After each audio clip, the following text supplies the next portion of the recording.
Hello, everyone. If anybody's here. Yeah,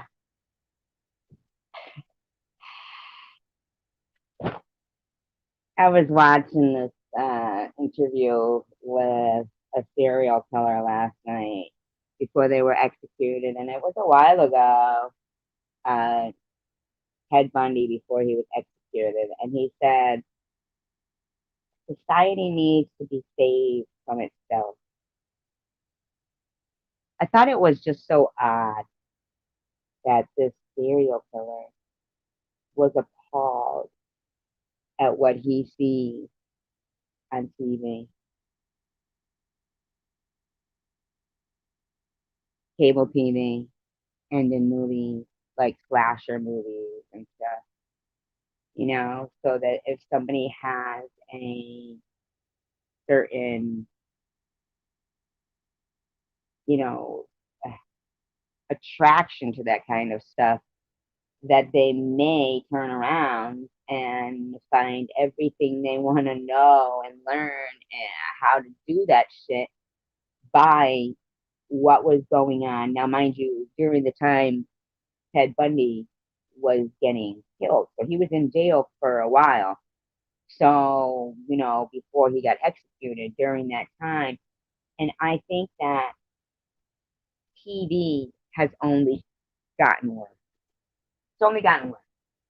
I know so many people, they tend to say they can't believe the age of the people that are doing the things that are going on.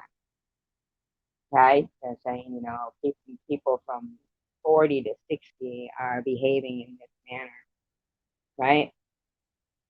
And they're appalled that that's the age group behaving in this manner. This is tame.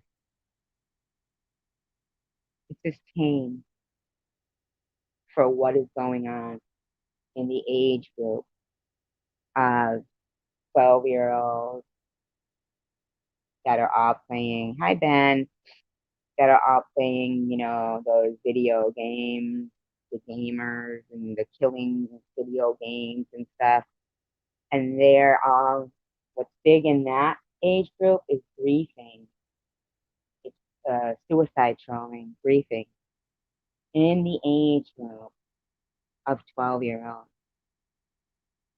They literally have done fake, videos where these, little kids that have been briefing some kids through those headphones, um, they literally have done videos where the person will pretend to kill themselves, and they'll have a camera on those 12-year-old kids that were trying to get them to do it in the first place, and those kids will be laughing hysterically. They'll be so happy. They're like high fiving each other and shit. Honest to God. So, I mean, I think that this shit is where society has failed society. When Ted Bundy is disgusted with the shit that was on TV, then there's a problem. If a serial killer is saying that he can't get over the fact that as a serial killer himself, who has a liking to murder, okay,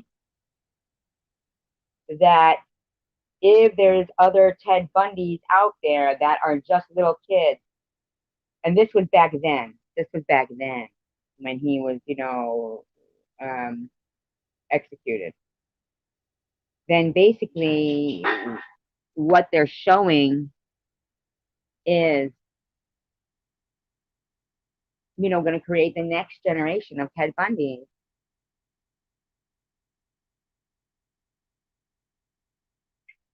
I mean, I'm I was in shock when I watched that video that Ted Bundy was disgusted with cable TV.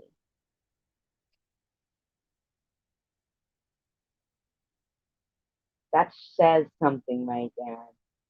He said anything you're looking for in murder is right there. Anyone who might have an attraction to murder at a young age, if they're not, chaperoned and they don't have proper parenting, all they gotta do is just keep clicking that channel and they're gonna eventually find what they're looking for. And they're gonna learn how to do it. And they're gonna find everything they need to know.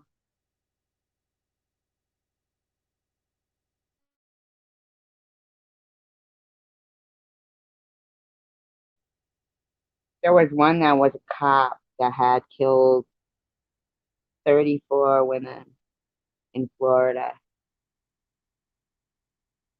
And he just kept laughing, you know?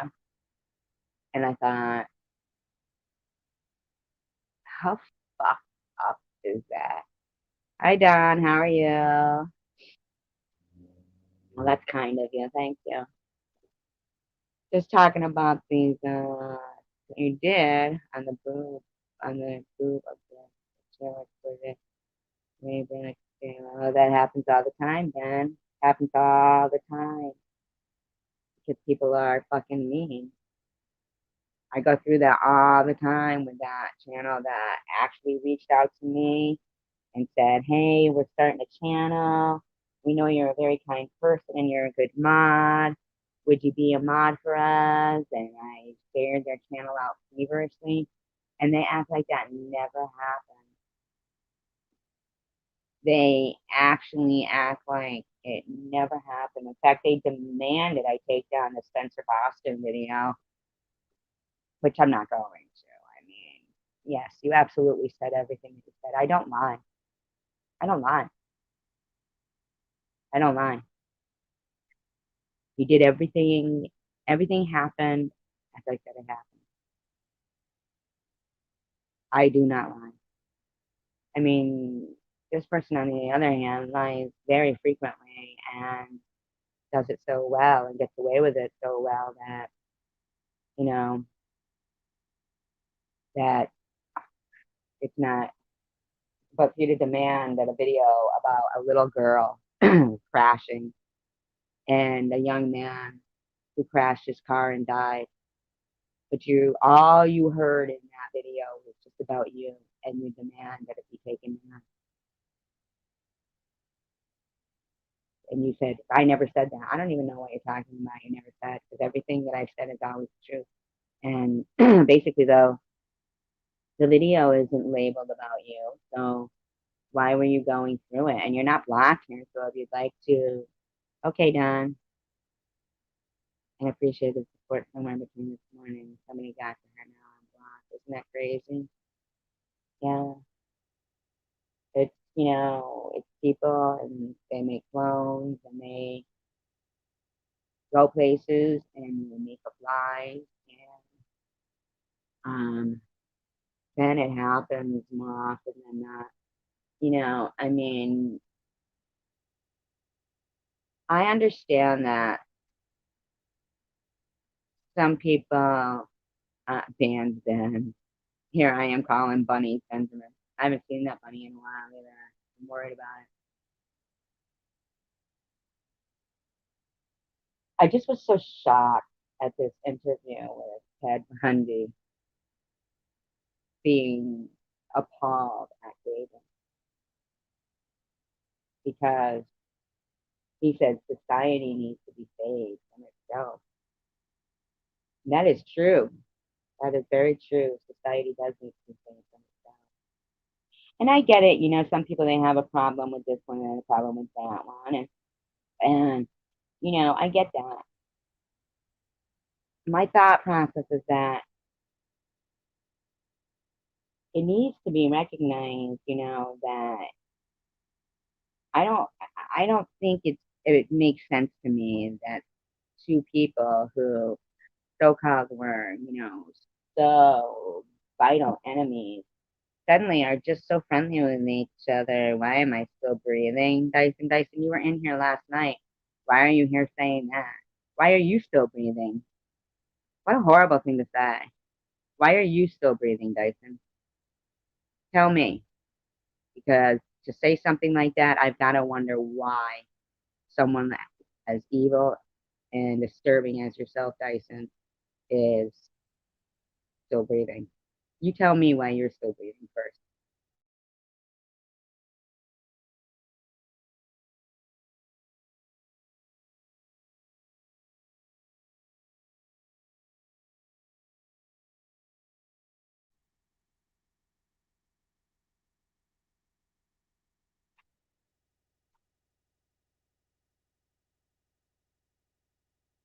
That's your answer? KY? What is that what you use? KY? Or are you literally saying kill yourself? Is that what your KY stands for? Kill yourself? Wow, Dyson. So I want everybody to know that Dyson has been seen on other channels and does make comments. And this is a prime example of somebody who is trying to suicide troll somebody. Do you see this? Kill yourself, killing yourself, killing yourself. Why are you still breathing?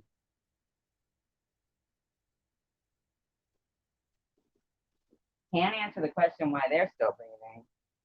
I mean, I can answer the question why I'm still breathing because I'm alive, and that's what people who are alive do. They breathe. It's you know, it's what happens when people, they have lungs and they intake air, and um, you know, they breathe. You do it with your diaphragm, right in your stomach. You breathe through your nose. That's why I'm still breathing. I'm going to assume that because you have lungs and you're alive, that it's the same answer for you. That's why you're still breathing. Isn't that amazing? Crazy, right? I can't believe you had to like ask somebody why somebody like is breathing. It's all like about, if you're still alive and your lungs are working and you intake air, you breathe. It's what human beings do. I'm sorry, I can't help you with the KY. I think there's drugstores that sell KY. You could try that, Dyson. Um, I can't help you with the KY, you know. But if anybody sees Dyson anywhere, I want you to think to yourself as you're friendly to that person, right? Take a look at their channel, see if they have any content. Probably not.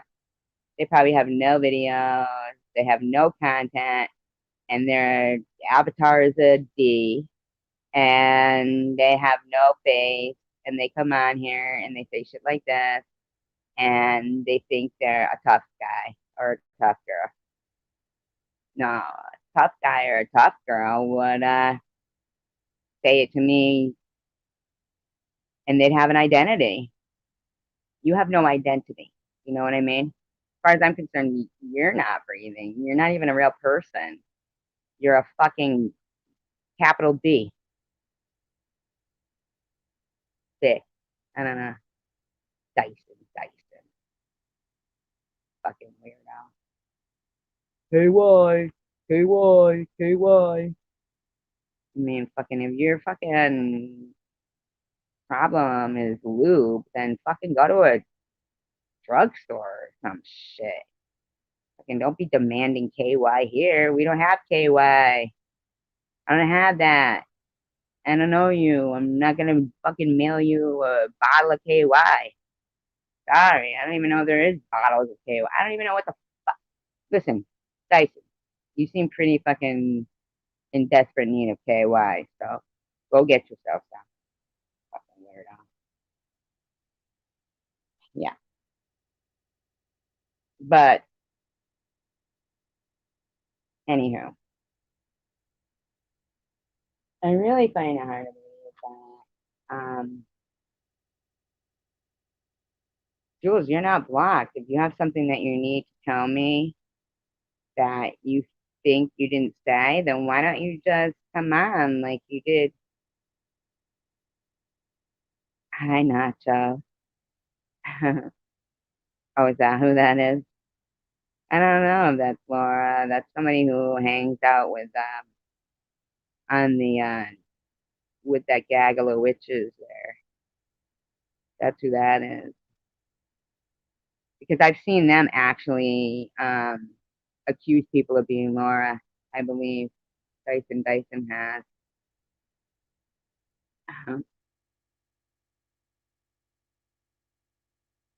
Did you change your name? Oh, they use KY. She uses KY a lot. Is that why? Well, that's sad. Pretty young. I'm surprised she has to use KY. That's sad. I told them we don't have it here. I can't even like mail it to them. I don't have it. They need to go to a drugstore for that. And they're so demanding. They must need it wicked bad. Yeah, she goes around asking people for KY jelly? That is fucked up, man. Damn, Dyson. There's probably a drugstore near you. Hiya, Blavy. There's probably a drugstore near you, Dyson. You could probably get yourself some KY jelly there, or maybe even some Vaseline. I know it does. I know, Nacho. I know that. I know, but I'm not gonna give them that much credit of it. Yeah, I know what it means. I'm thinking that, and also it's like some kind of a little hidden message too. Like in some other way, they probably do need KY Joey some way somehow. Maybe they were hoping I could be like, oh my God, I've got a case right here. You want a couple of bottles? I mean, yeah, I'm always well supplied with KY.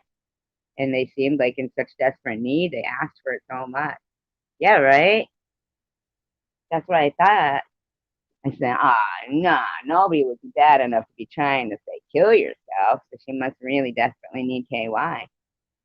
I mean, it was like a KY emergency. It seemed like that's what it seemed like. Yeah. They're like, oh my God. Quick, KY, KY, KY, I need it, KY. They were in some dire need or something. Fucking weirdos, man.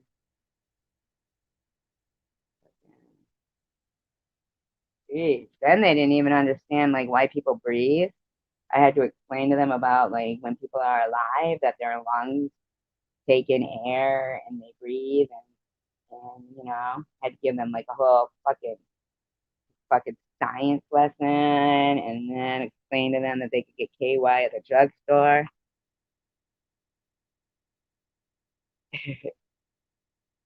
Yeah, I just I'm really surprised that she doesn't know. She could probably even use that for me. I mean, if she's that desperate, spit on it. Do something, lady. Like, come in here demanding KY. Shit.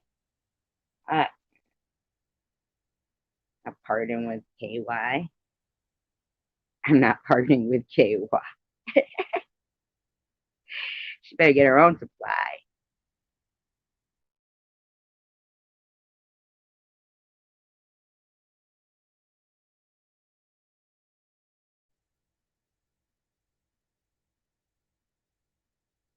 She's absolutely not even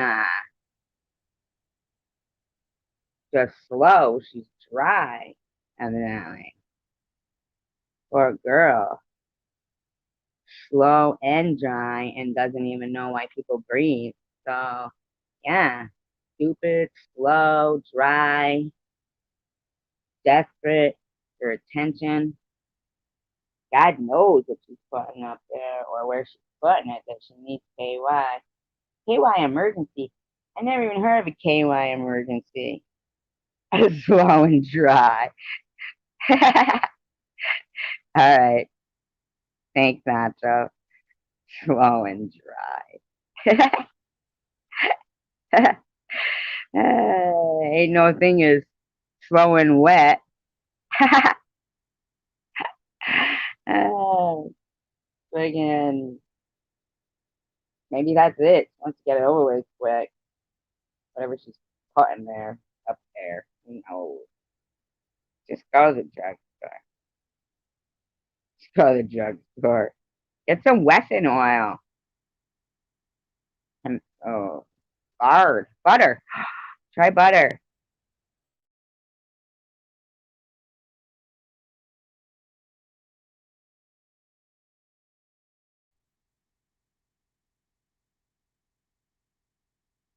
It's funny though that, they must be slow as well, like, like Nacho says, because they didn't have any kind of like decent normal comeback at all.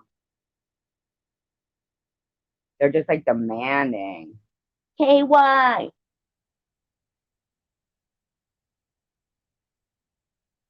give me some L, give me some U, give me some B, give me some E. Lube, what do we want? Lube, when do we want it? Now.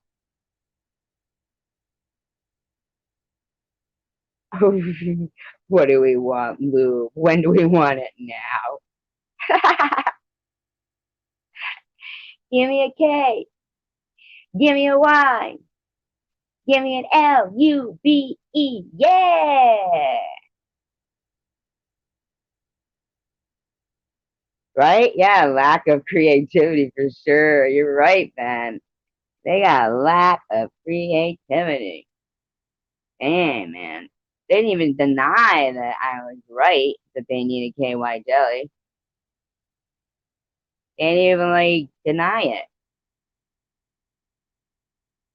They're probably pissed that I fucking hit the nail on the head. They're like, ah, man, this bitch figured it out.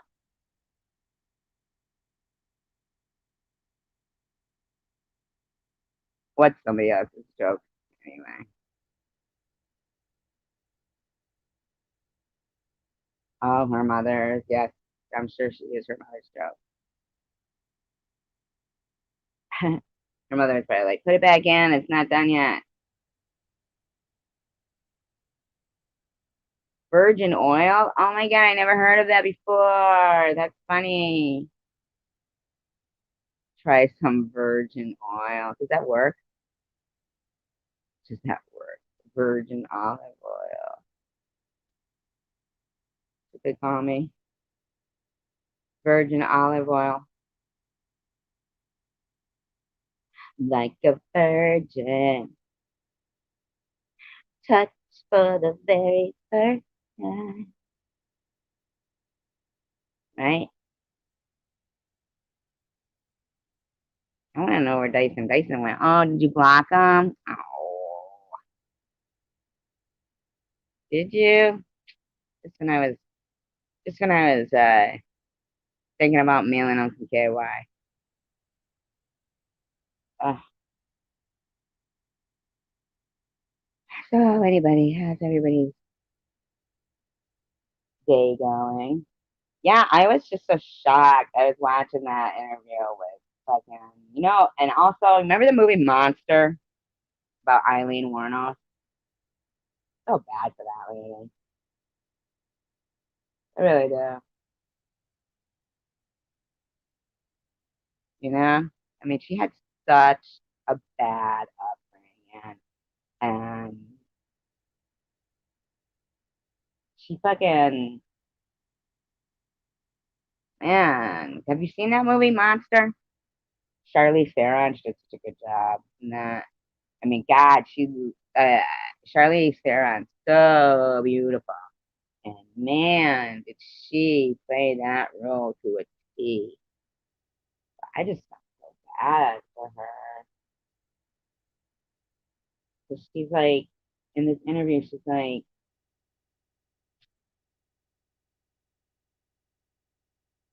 she was like resigned to, ready to for her execution and everything. But she said how fucked up it was because she was raped and killed her rapist. She was raped and killed her rapist. And then that cop, remember he raped her in the back of the car?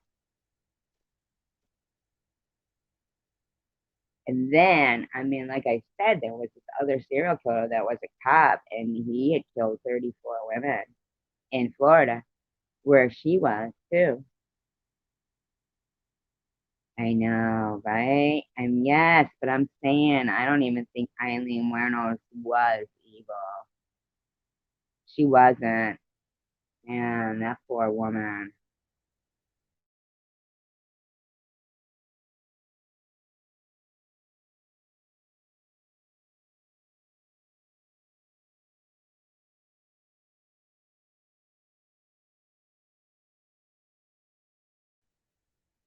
She didn't have good representation. But I feel like she just wanted to die anyway at some point. That guy, no doubt, was going to kill her. No doubt he was going to kill her. That one that she killed, that one. I mean, what he had been doing to her was disgusting. Oh my God, please, Tucker, don't do this. Was disgusting, and she got away with that. Not got away with it. Not got away with it. I don't mean that. I mean she got away from him, but he was gonna kill her. And remember what it was that like made her snap was that one of the guys was saying to call him daddy, and it made her snap because she had been molested so much growing up.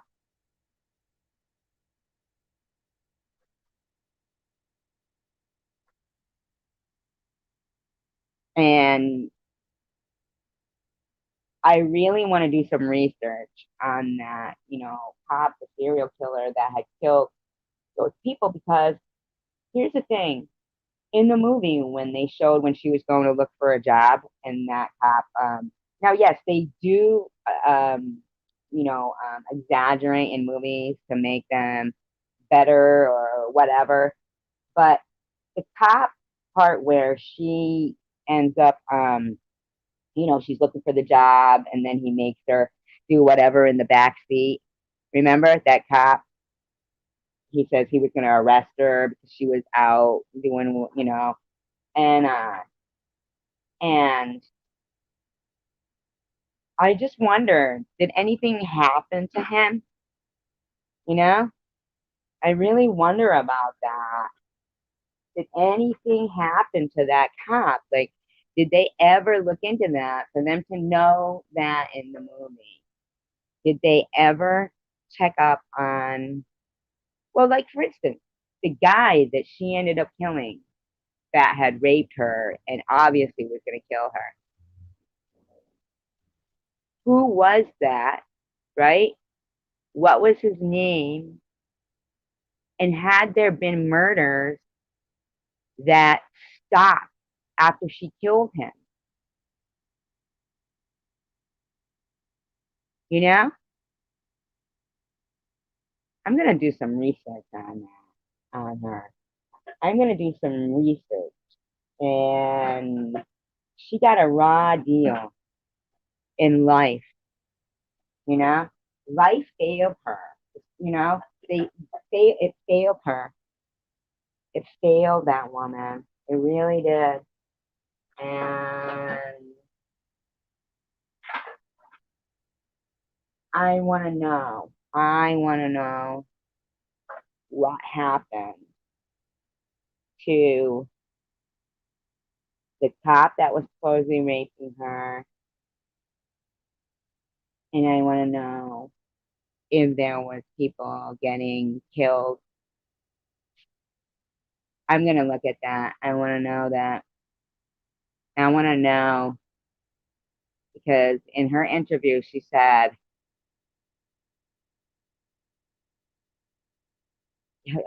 "Well, it is what it is, but you're killing the rape victim. You're killing the rape victim." And I can't imagine that her attorney couldn't say she had PTSD. I mean,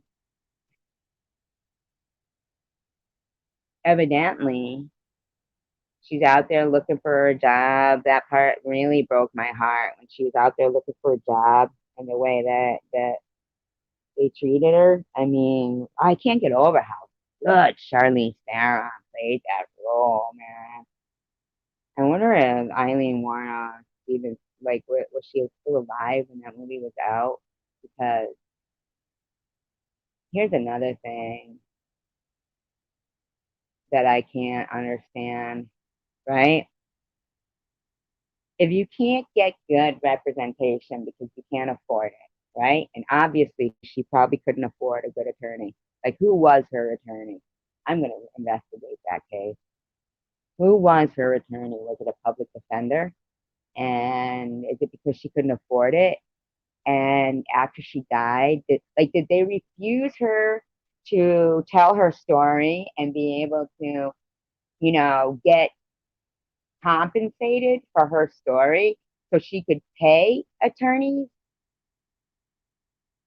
Or did they wait till she had bad representation, say, no, you can't make money off your story, but we can?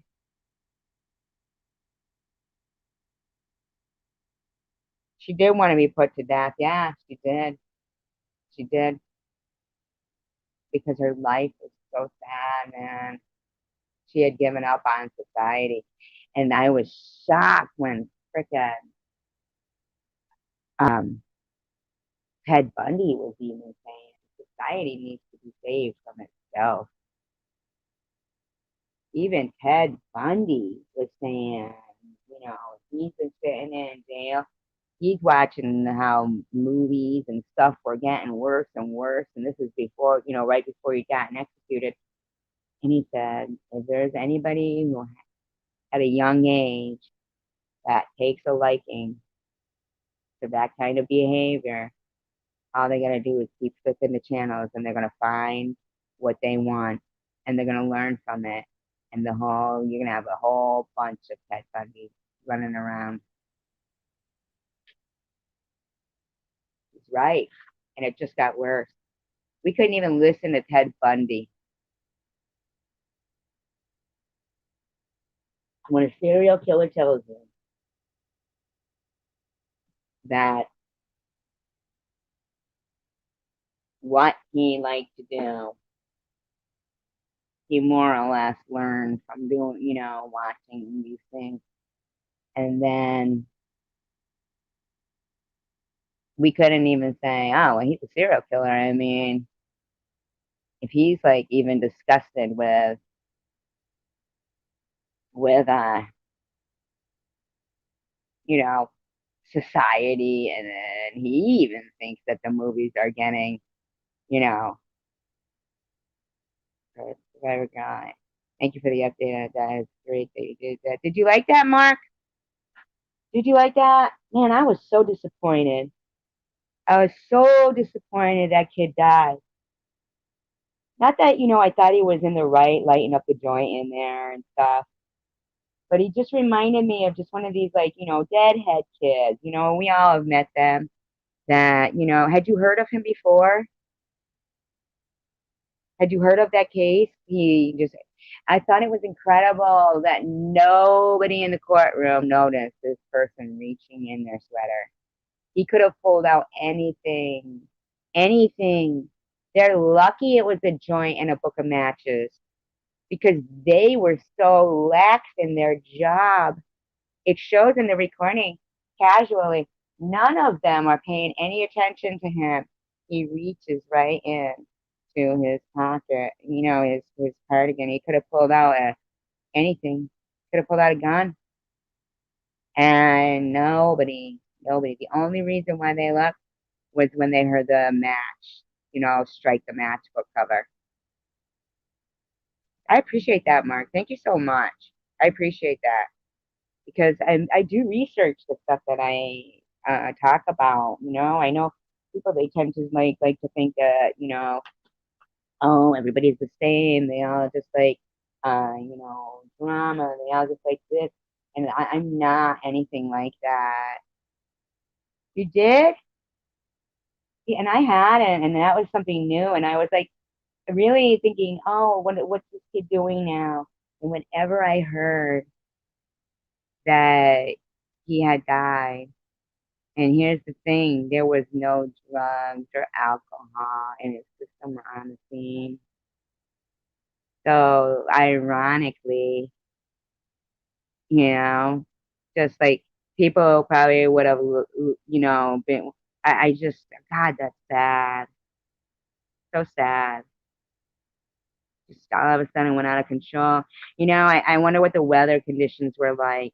Do you happen to know? Like, oh wait, you didn't know that he had died? You didn't know that? No, that's so disappointing. I really was hoping to see that he was like, I don't know, maybe something else. I don't know what I thought to see, but I didn't expect to see that he was, that he had died. There was another one too. God, I can't remember what state it was in. Oh, really? Wow. Well, thank you, Mark. That you make me feel like at least the research that I do and stuff isn't in vain. Because I really do try to get content that's not drama and stuff. I research. I have notebooks that are filled up with certain. If I see something that I want to research, I write it down, real quick. Even if I, at the time, I, can't do it, I'll write it down because there's so many things that I am just so amazed that, I want to share their stories um, and talk about it. And there was another one that was so crazy. There was a guy, he was 20, and he came into his house, and there was a 17-year-old that was, oh, shit. Now I don't know if you guys can even hear me now, but I hope you can.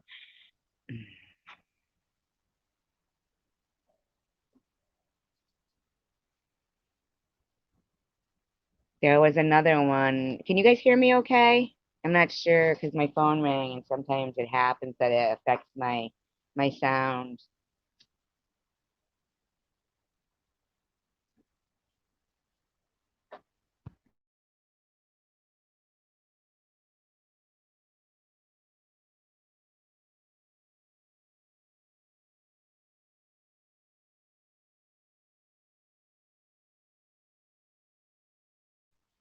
Can you guys hear me okay? Oh my God, please. My cat's driving me crazy. There's another one that, yeah, he had come in and he found a 17-year-old kid that was doing something to some 4-year-old boy. And so, he even said to the people there, he said, call 911. And he went off on this kid, like beating the crap out of him. And the cops arrested, they arrested both of them. And as it turns out, I mean, this kid, this 17-year-old had previously had, some like molestation charges on him before, but they arrested both of them, and they arrested the 20-year-old too, that was beating him up. Now I'm thinking probably that kid being under 18 and being 17, but the other one that was, the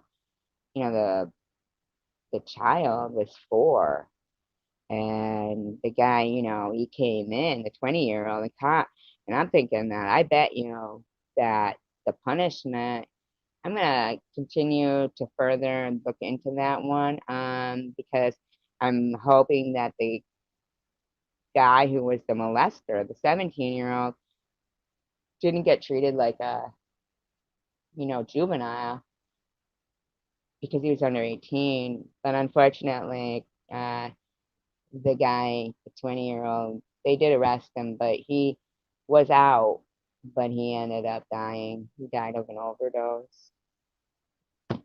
And, he did interviews. He said he didn't, he felt that, what he did was right, and that's fine, arrest him. He told him, he said, call 911, call 911, because he knew he was going to go off on this guy that he had caught doing that. And, yeah, it's a shame. It's really sad sometimes, Um, the unfortunate thing is that a lot of these people, they get away with it. They go on and on. I was even watching the last interview with John Wayne Gacy. Hi, Sean Mack. It was the last interview with John Wayne Gacy, and the way he was talking was like as if he still was talking, almost like as if he didn't really. It didn't affect him that he did what he did. Almost like as if he didn't do what he did. And there's like a picture of him. Hi, Don. There's a picture of him with Rosalind Carter. Is that who it was? Because he would be, do that clown and fucking go to the children's hospital and stuff. And here he is with, freaking, and I guess he had them, like so meticulously under, like cord war. And but the way he was talking was as if he didn't even realize, not even realize, but he wasn't even acknowledging that it was something bad that he was doing. It's so weird. It was pretty interesting, these interviews with these serial killers, because this cop that had killed 34 women, he just kind of kept laughing.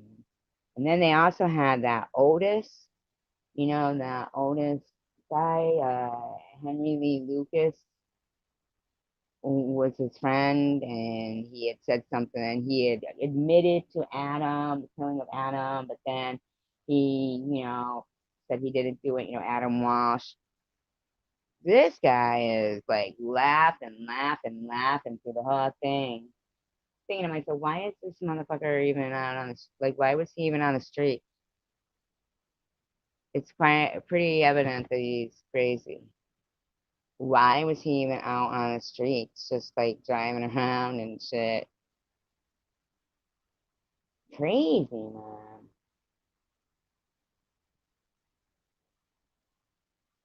And they also did one, which I have done one on this guy before. Um, Ed Kemper. I would tell us where he still lives. That'd be extremely hard to find him. I thought they knocked that down, didn't they? Didn't they end up knocking it down?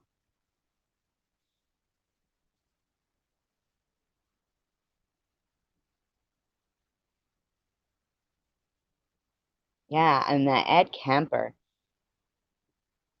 I did a story about Ed Kemper before. I don't know when he said I seen that. You mean the John Wayne Gacy one? So they didn't knock it down. I thought they had knocked it down.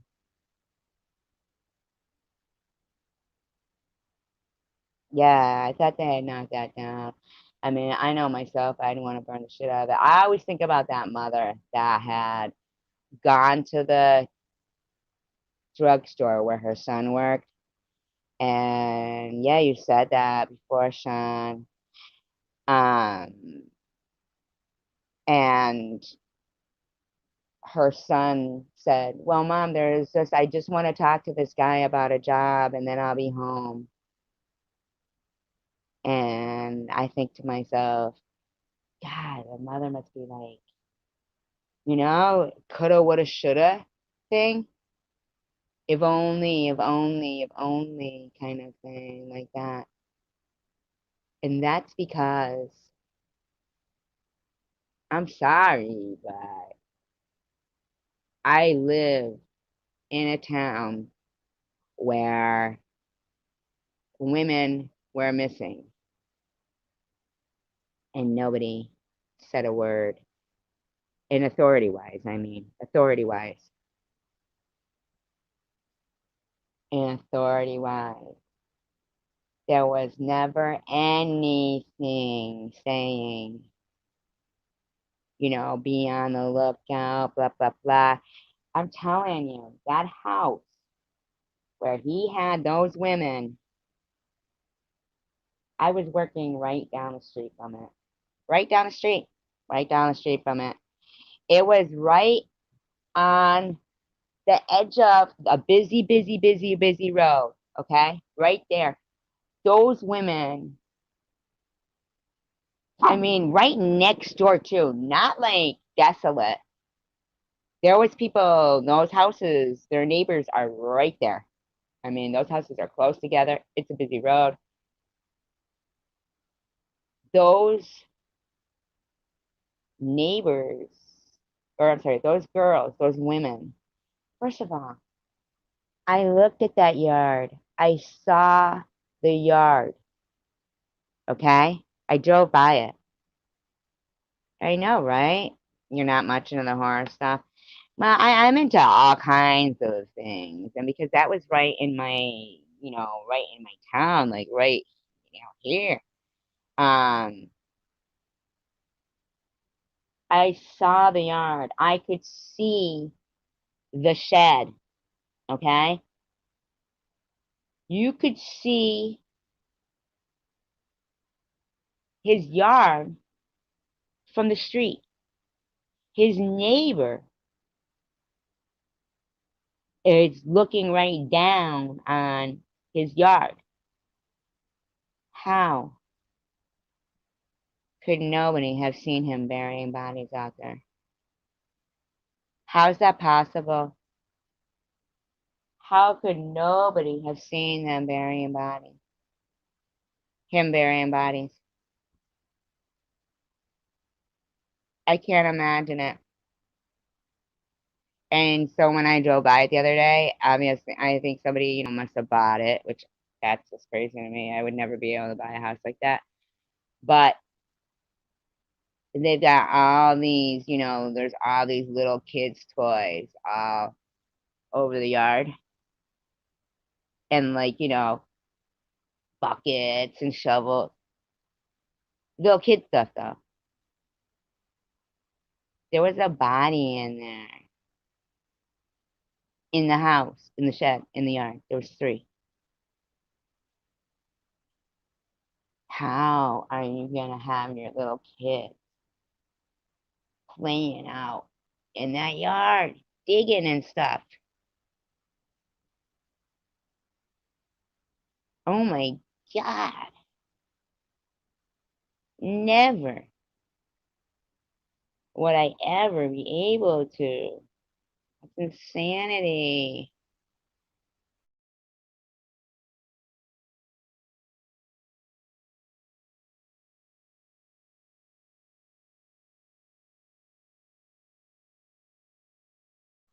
Ed Kemper was 6'9".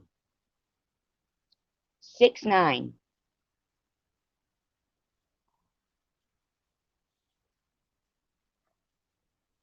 He killed his grandparents, okay, when he was 15. When he was young, thank you, Don. I appreciate that. Guy tried to burn a woman's body in a barrel in his backyard. Right, that happened not too far from me. That not a guy tried to burn a woman. Did they catch him doing that?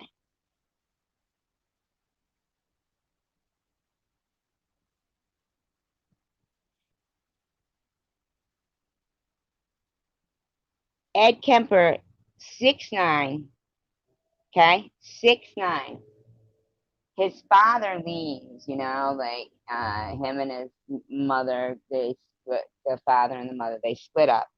So the father, he leaves, and the mother has daughters as well, he's got sisters, and um, oh, they did get Sean.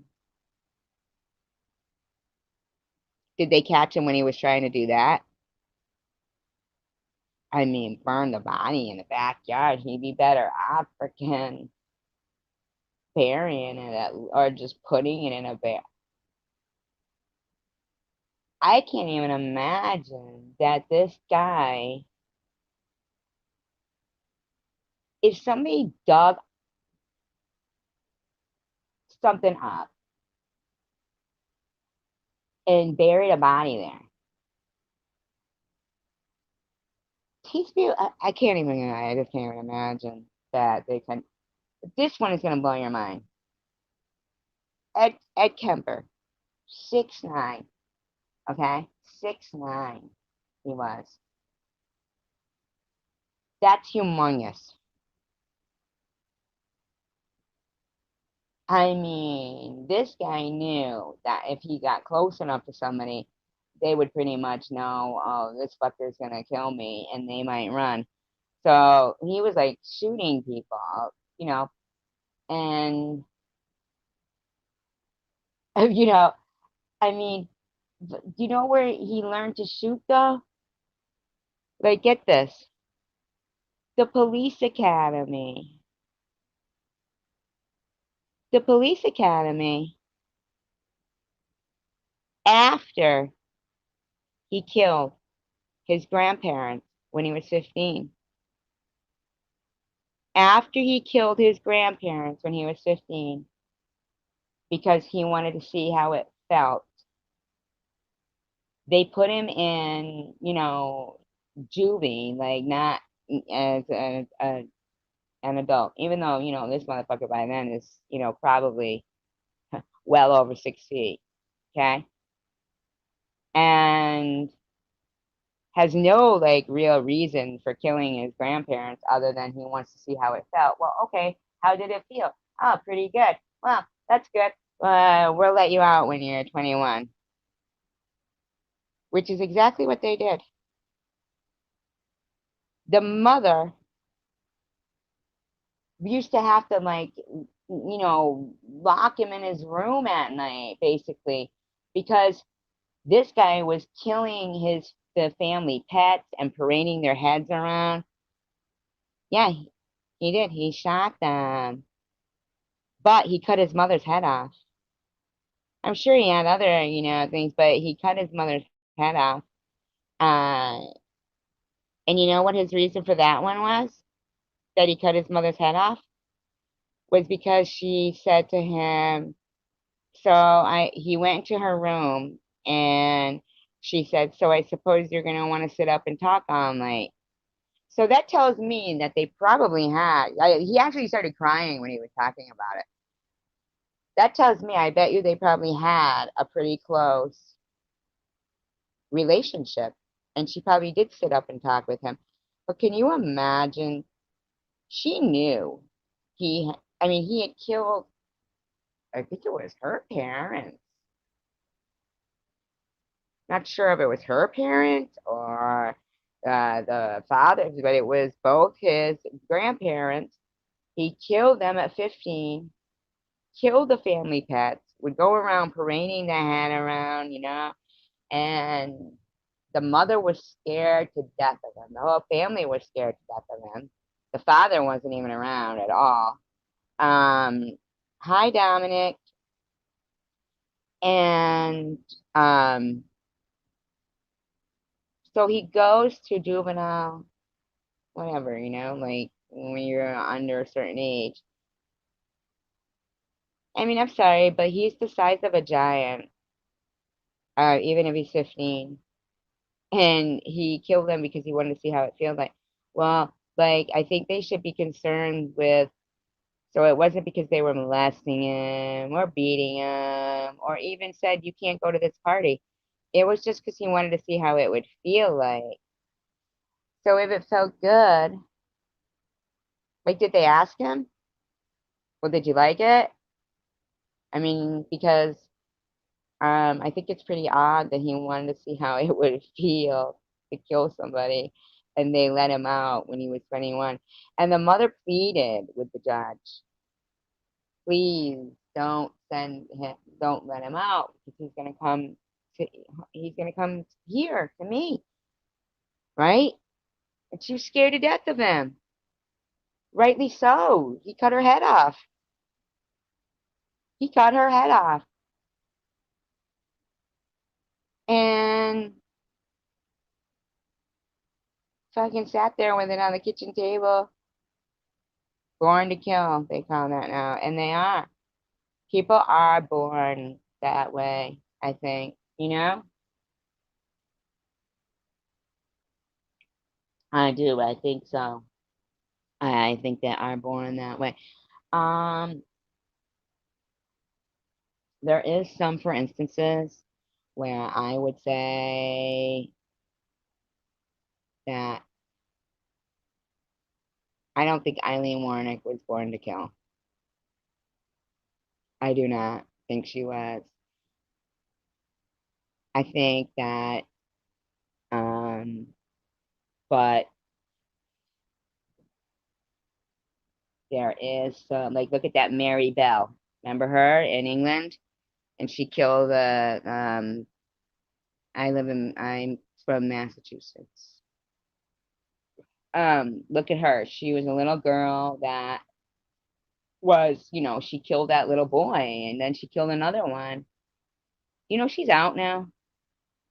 You know what kills me? No, what kills me while we're talking about killers?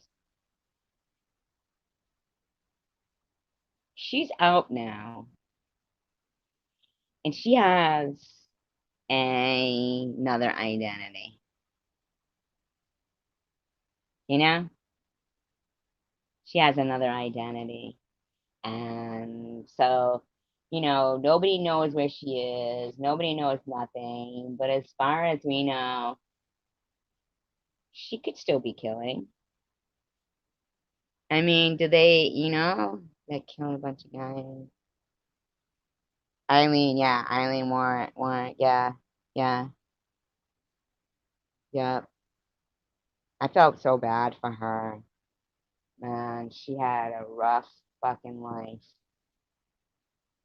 She was raped repeatedly when she was little, repeatedly. That's so sad. So sad. And that guy was gonna kill her under another name. Exactly, throwback.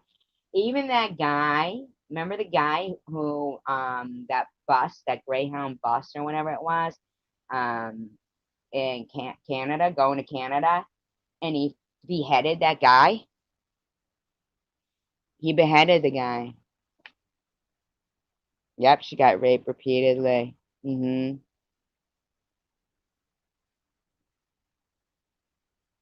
Yeah, the guy on that bus going to Canada, wherever it was, and he beheaded that guy on the bus. And he was swinging the head around and eating pieces of his body. Do you know he's free now? He's out now. You know what his name is? And this isn't a joke. This is not a joke. They said what he changed his name to. And this is not a joke. Will Baker. Will Baker. What the hell? Yep, yep, that's what they said. Yeah, because she was always being raped. Fucking sad. That kid was like just doomed from the beginning because society fails these people.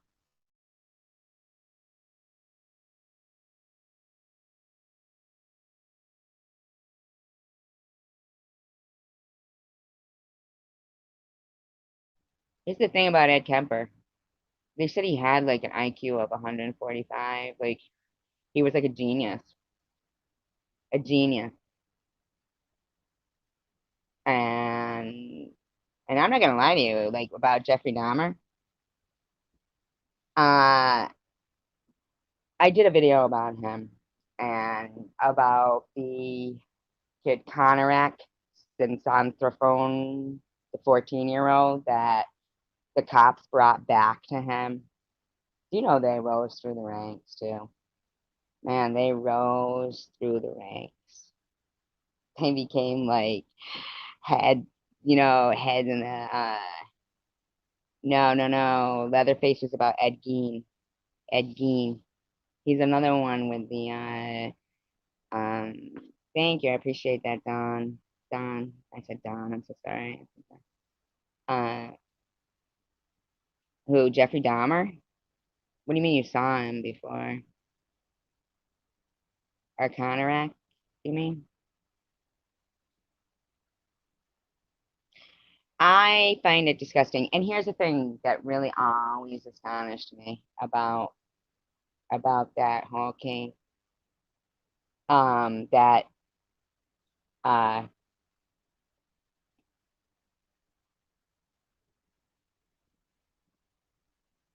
Jeffrey Dahmer, after he had drilled a hole in that 14-year-old's head, who, mind you, if the cops would have bothered to have ran his name,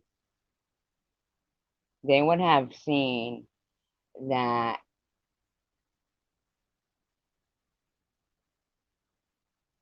at Northern Mall in Columbus. Do you mean Jeffrey Dahmer? The Aileen was treated since she was a child, so yep, exactly. I'm gonna do some research on her case. I wanna know. I wanna know. I'm gonna do some more research on her. Do you mean you saw Jeffrey Dahmer at the mall? Yes? Really? What do you mean? Like, you saw him and you recognized him from after, like when you saw on the news? Is Wisconsin close to Ohio? Isn't that where he was? What kills me though is that, first of all, I do feel like Jeffrey Dahmer had a lot of help becoming what he became because of his parents. Like, I mean, I think his mother kind of left him to his own resources. Oh, he was creeping on you? Are you kidding? Are you serious? My gosh.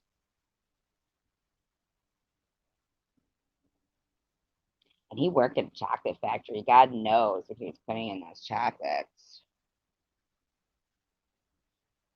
What kills me is this, right? I know, right? I keep saying that. What kills me is this. I know. But really, what does is this, is that after he had drilled the hole, really? Wow, you're lucky to escape that one. His father was one of those taxidermists and would teach him how to do what he was doing, like with the dead animals, picking up the roadkill and stuff. But then, like, both parents just kind of left this kid to his own resources at 16 years old. And, I'm sorry. I feel like I would know if, wasn't he like burying bodies in his grandmother's backyard? I feel like I would know, you know, if all of a sudden, wow, this is a new patch of upturned earth. And then, 2 days later, there's another one. A couple of days later, there's another one.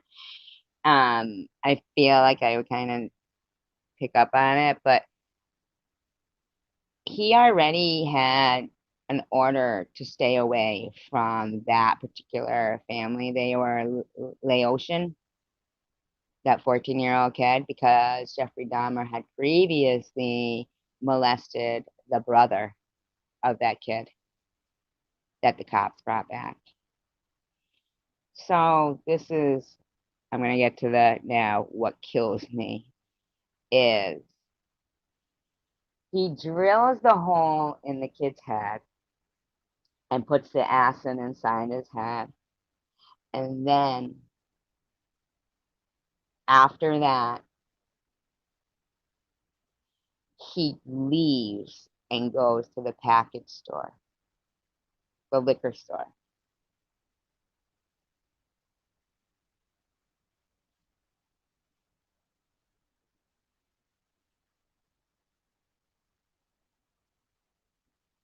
Yeah, and he said the black guy in prison said that he was such a fucking wacko in prison. He would like put his food in shapes of body parts and cover them with ketchup and everything. Do you know that the black guy who got away, the last one, I believe his first name was Tracy, actually. He ended up killing somebody, that black guy. He definitely did not get probably the mental health that he needed.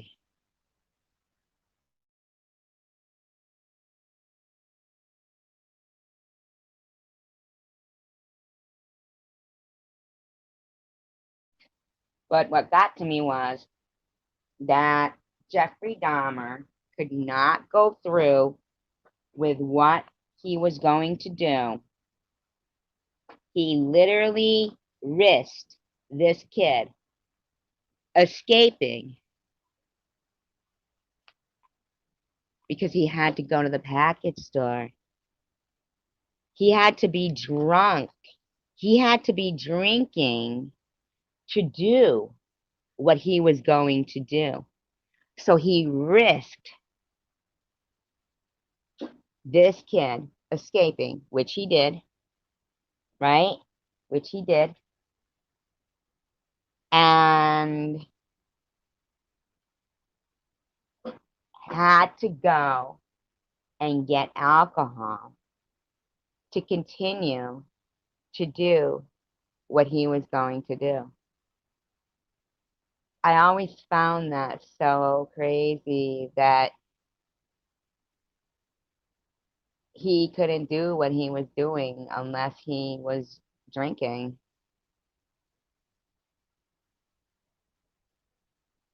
Isn't that insane? So even Jeffrey Dahmer said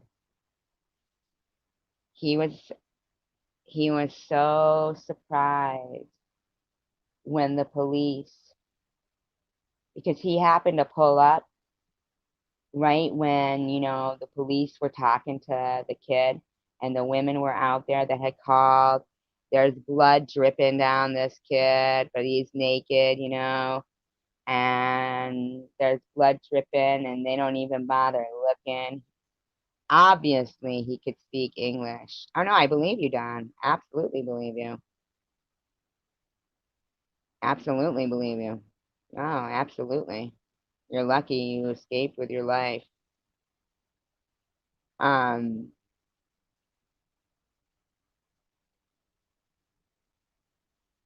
he could speak English.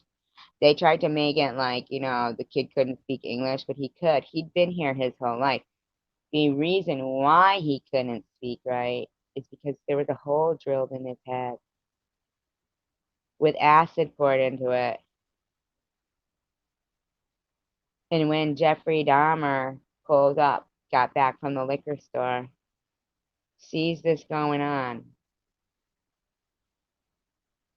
he says himself he was shocked that the police gave him back to him. He said there was a dead body in the bedroom. There was a barrel with a dead body in it behind the door. The apartment reeked the family had a restraining order, like not a restraining order. He was on probation. Do you know he never did any jail time for molesting that kid's brother. And what does he do? He goes, gets the other son. And he said, within an hour, I know through the veil, right? Yeah, he told the cops the kid was his boyfriend. And if the cops would have ran his name, they would have seen. That's crazy. So scary. You're so lucky that he didn't get you. Hi, Vale. How are you?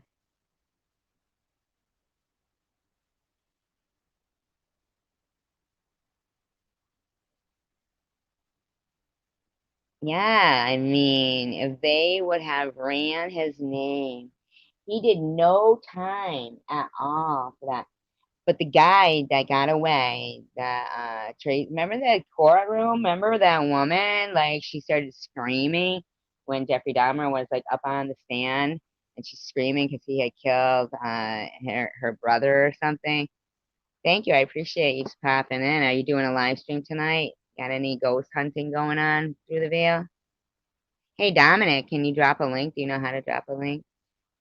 Drop the link for Through the Veil Paranormal. She's got a great station. She's really in touch with. I could do it if you want. I can go do that. She'll just mod you so you can do it.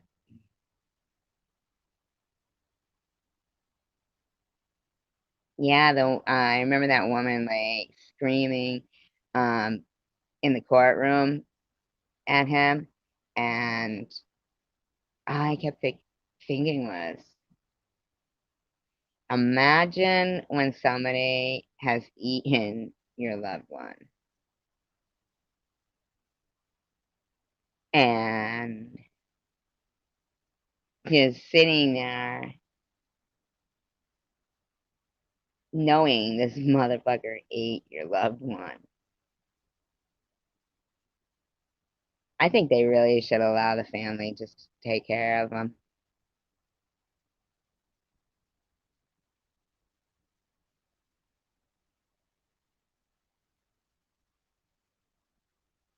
Yeah, this is Through the Veil Paranormal link right here. Very, very interesting.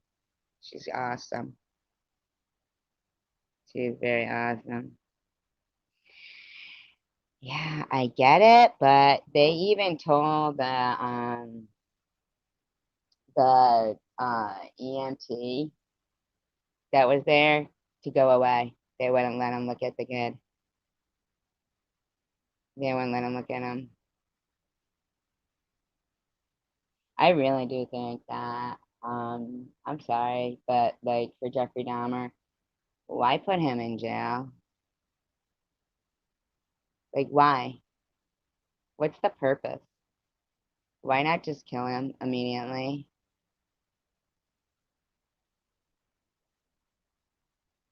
Why even give him a trial? You know? Why even give him a trial? You know? He was the judge and the jury for those people that he killed. I really find it odd when these serial killers will say they don't want to die. That's what Ted Bundy actually said. He said, I'm not going to lie, I don't want to die. And I think to myself, wow. I mean, that's so screwed up. Like, if you know you don't want to die, then don't you think, like, probably those people that you killed didn't want to die either? Sometimes, I mean, it,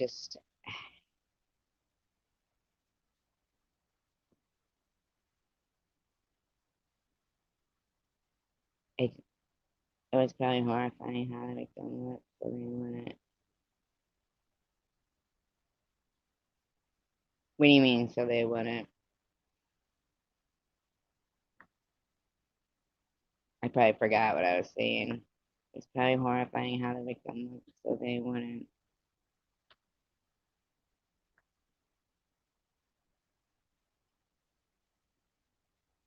Where am I from? Massachusetts. I just told you that. Probably horrifying how the victim looked.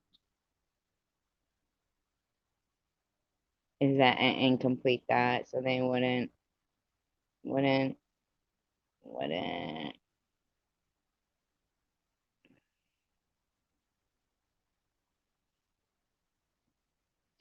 I'll tell you.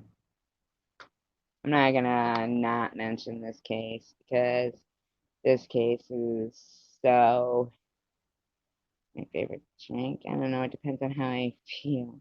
You're funny. I'm not gonna mention this person because oh my god, because I feel like it's important because that was a murder on tape. It was a murder on body cam. It was a murder. It was a murder. It was a murder. And nobody ever it gets it gets looked over every day, every time, and it's disgraceful. The name is Tony Timpa. Anybody heard of that person, Tony Timpa?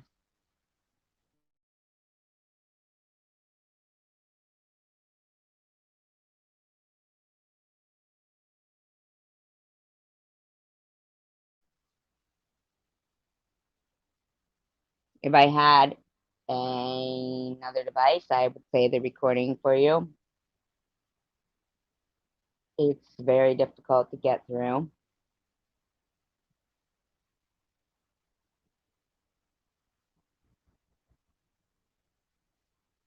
But they murdered him.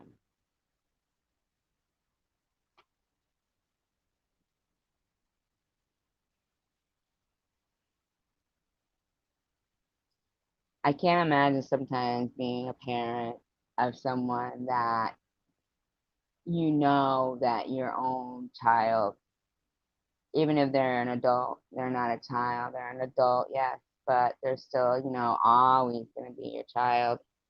And they pick up the phone and they call 911 and they kill him.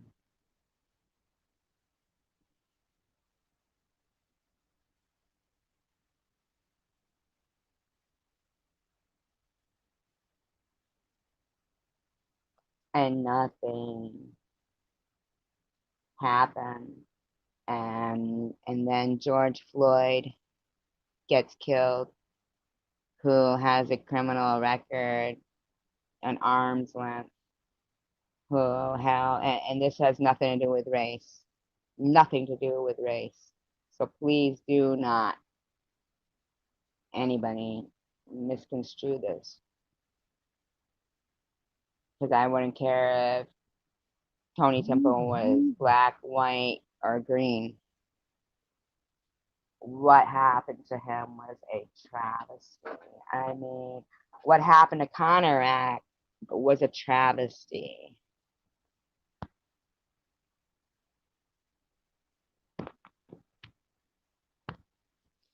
Like, who here has heard of George Floyd?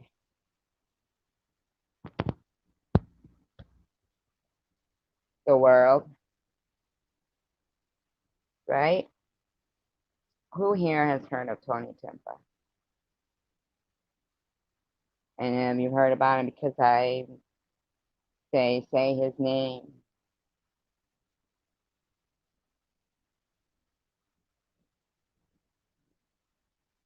I'm gonna drop the link for the body cam footage of Tony Timpa. If you can make it through it, you'll realize it's well over 9 minutes. And it's very clear that these cops are laughing, and I'm not against cops, no. I mean, Tony Timpa. And I know I've seen when Justine Diamond was killed by a black police officer, she had also called 911 because she heard somebody being raped behind her house. This actually happened in the same, place as uh, George Floyd.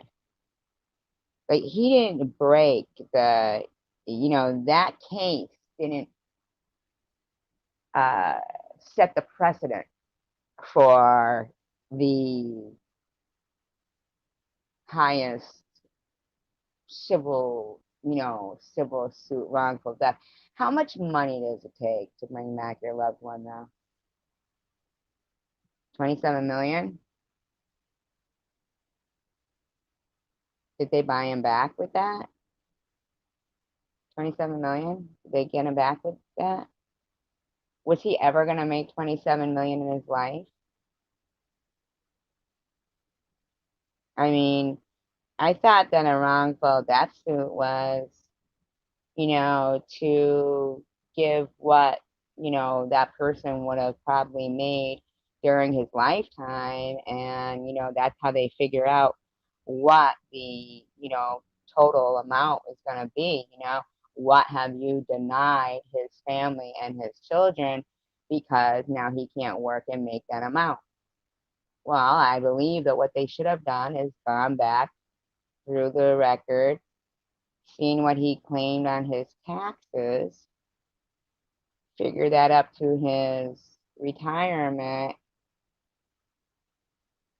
minus what the taxpayers paid for a while he was in prison, and we paid for 3 hots and a cot. Then give the woman whose unborn baby, was held at gunpoint something for her trauma. What'd she get for the trauma that she suffered?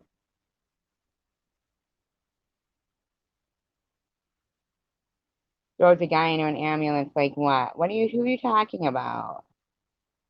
He throws a guy into an ambulance. Are you talking about Tony Timpa? Let me just get this footage down there for you people so you can see. This is 13 minutes of a murder, okay?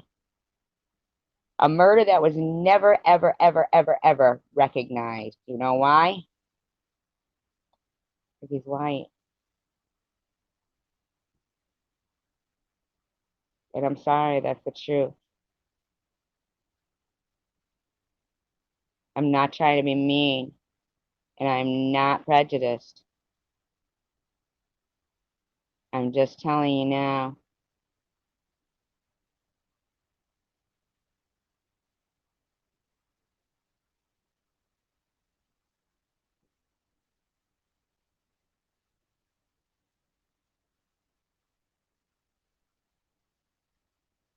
Look at this. White privilege didn't save Tony Timpa. Yeah, and that is correct. And I know people want to fucking say this, and this, and this.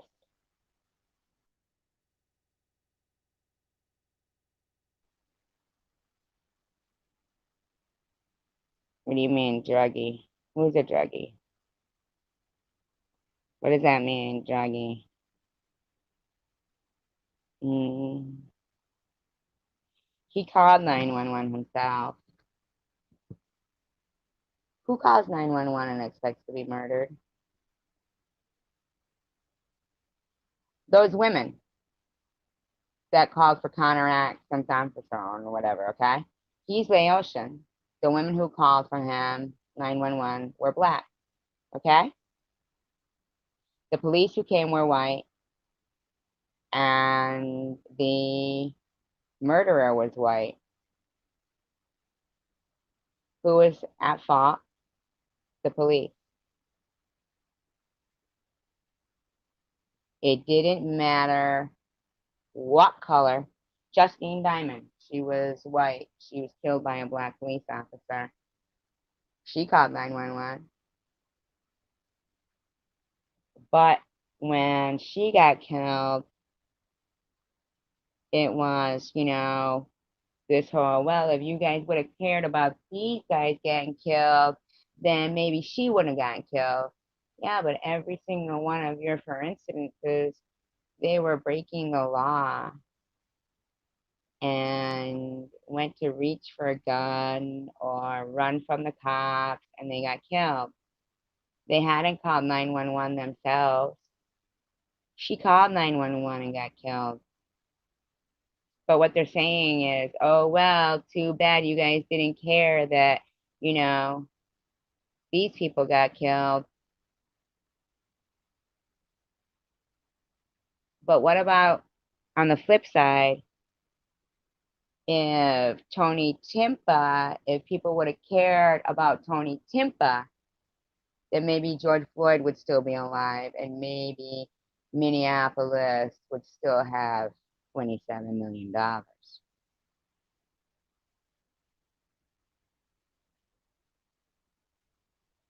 How do they justify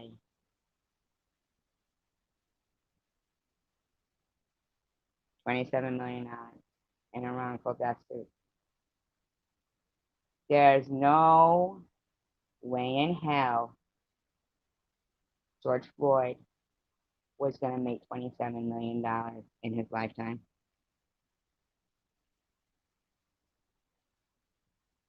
They didn't go to prison. They didn't. I did another story on that. It was a white guy, and there's videos of the corrections officers going into his cell, coming out, and he's hanging from the sprinklers. They got away with that.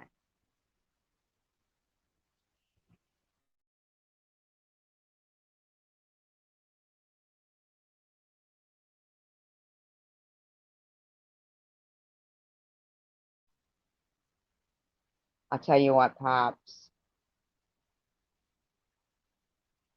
didn't get away with something,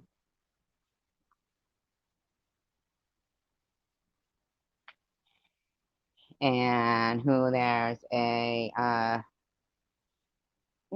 actual, like, there was a wrongful death suit that was won, and I believe like 10 million or something.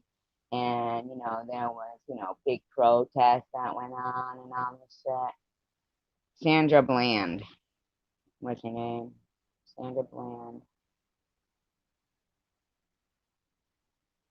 This woman,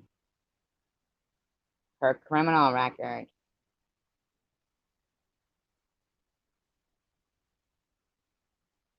was very long, and she was very disrespectful to this officer, extremely disrespectful to the police officer. Who lights up a cigarette? Who lights up a cigarette when the officer is at your window asking you for your license and registration? Who refuses to give them their license and registration, lights up a cigarette, blowing smoke in their face?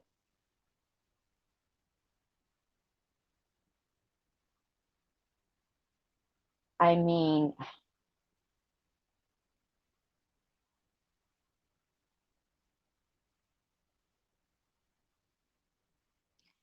I do get upset about it, Don. I do.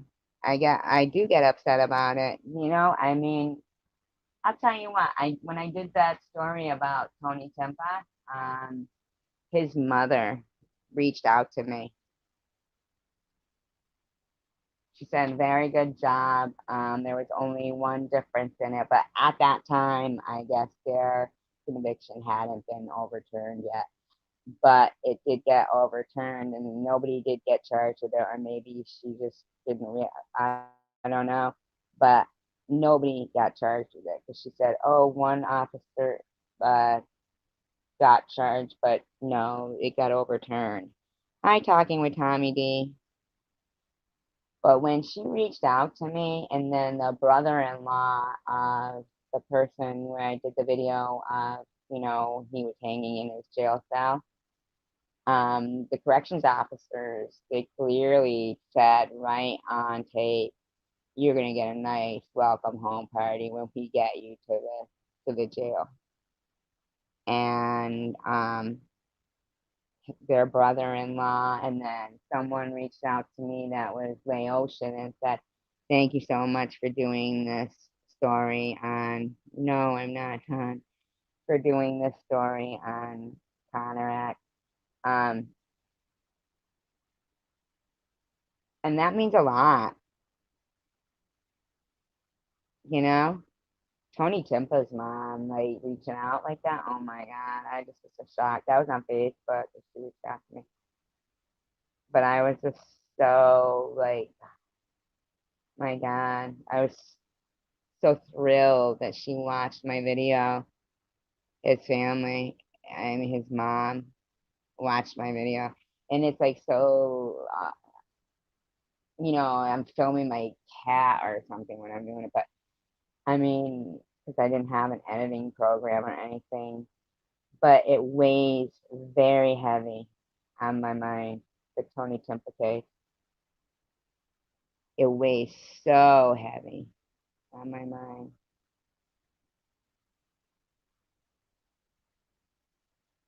I can't imagine. Did you guys see the link that I put for the Tony Timpa body cam? He didn't get a wall. The world didn't protest about him. Nobody like said his name. Nobody said his name. Tony Timpa, say his name. Tony Timpa. He got the knee to the neck. He said, I can't breathe. He said, you're killing me. You're killing me. You're killing me. And they were laughing. They laughed repeatedly through the video. Even when he stops moving for 5 minutes, they still keep the knee to the neck and say, you didn't die on us, did ya? This guy did nothing wrong. Nothing. He did nothing wrong. But, hey, nobody gave a shit. His family got no wrongful death suit. No wrongful death suit. In fact, I did so much research on this shit, and I will tell you something right now. The percentage of white families that win wrongful death suits is slim to none. But the black families, they all get millions. Millions. After doing millions of damage and looting. And here's something, okay? Let me tell you.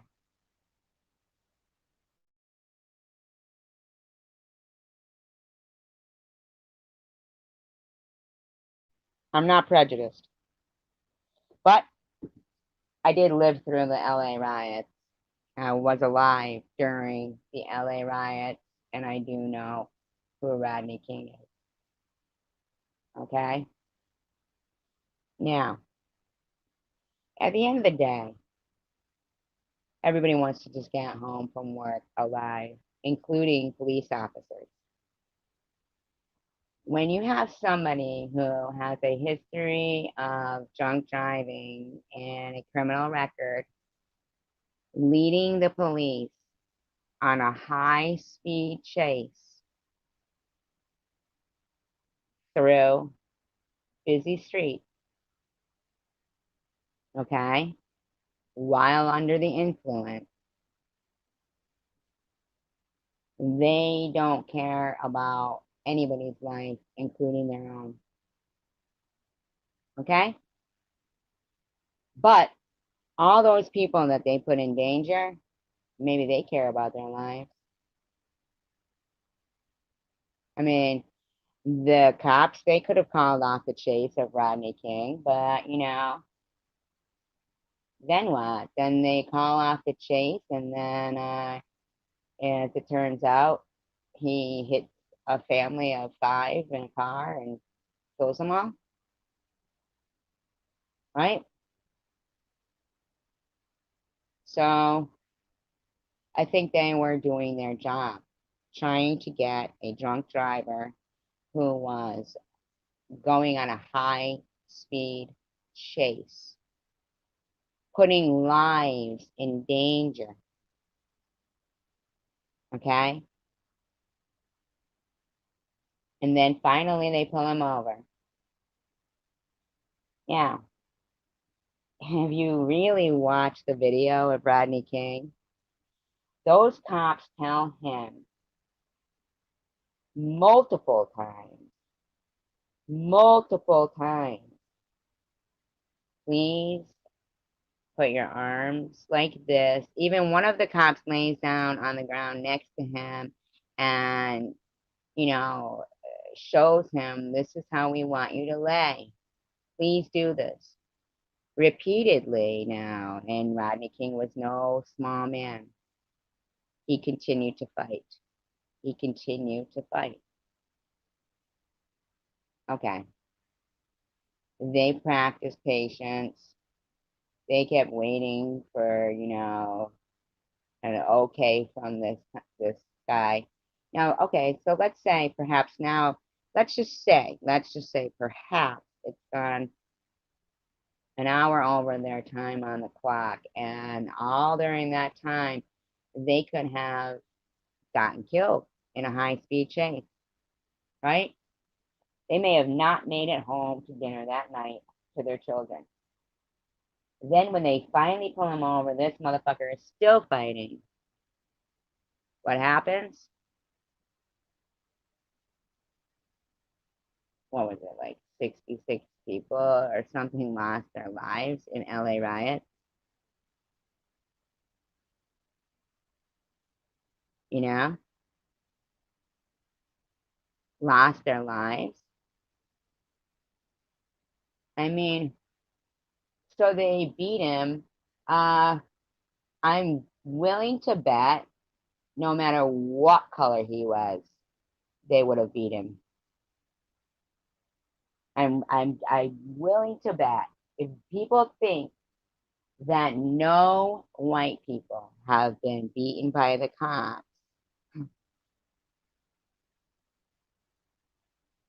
you do it, right? You do it. He got caught. He didn't get away. They didn't give up. They didn't call the chase off. He got caught. Fucking, he probably would have gotten a slap on the wrist like he had probably previous time. You know? Probably would have gotten a slap on the wrist. I'm willing to bet no matter what color Rodney King was, those cops, he had tried their patience enough. If he'd have gotten one of their guns, no matter what color, who knows what would have happened. But he would not comply. He was a huge guy. A huge guy. He was a huge guy, throwback. Yep, he's a big guy. He didn't care. He was not complying. What ended up happening to Rodney King? He blew his settlement.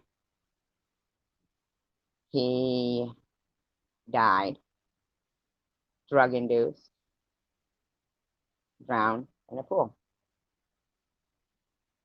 You know, he continued on with his behavior. His behavior was bad. but he wasn't supposed to get any repercussions for it. But if he was white, none of that would have been on film, just like Tony Timpa's wasn't. Um, Bottom line was, though, I do not agree that the police left. Can you imagine? The police left before the verdict even came out. What was going on with those cops before the right. Exactly. That's the worst thing to do, not comply. If somebody doesn't know that driving drunk is illegal, but you risk it, then you drive as safe as you fucking can. When the cops turn their lights on behind you, you're caught. No, it wouldn't have, because the color wasn't right. That was a long, long, long, long, long, long time ago. They rioted recently. It happens again with someone with a long list of criminal history who wouldn't comply. He and they say, "Oh, but he was unarmed." No, he wasn't, because he was behind the wheel of a vehicle. That's armed. I heard that if you hit somebody with a flip flop, that's considered, a dangerous weapon. A shoe is considered a dangerous weapon. You can kill somebody with a car. It's a dangerous weapon. He would not come out from behind there. I don't agree with the knee to the neck sitting there like that. I don't agree with that. I do not agree with that. I think that was very incorrect. But I sure as hell don't agree with the fact that Tony Timpa had a knee to the neck and nobody cared.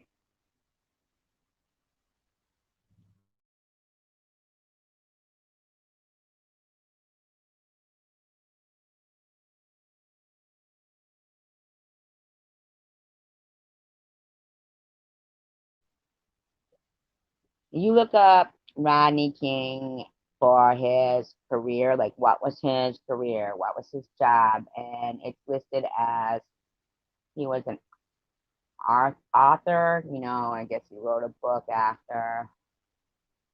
He was a civil rights activist. They call them that when they, create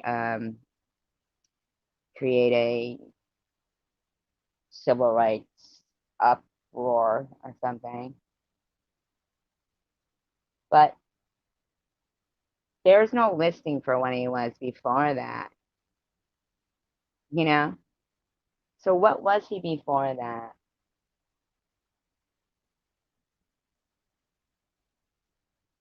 I really feel, oh, what was I watching? Actually, it wasn't what I was watching. It was, I was listening to my friend on her live stream, and she said, and she was correct, because there was somebody in there who was giving her a hard time saying she's a racist, she was a racist and stuff. And she said, listen, if a little kid goes to school and and it's a white kid and they get picked on and they come home and they say to their mother, I don't want to go to school because I'm being bullied, and the parent will say, um, it's because, kids can be cruel for the most part, but, uh, kids can be cruel, blah, blah, blah, right?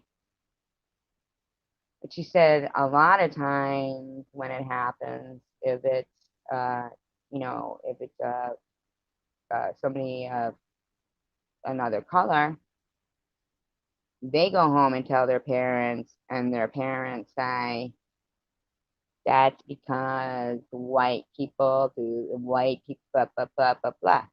Okay?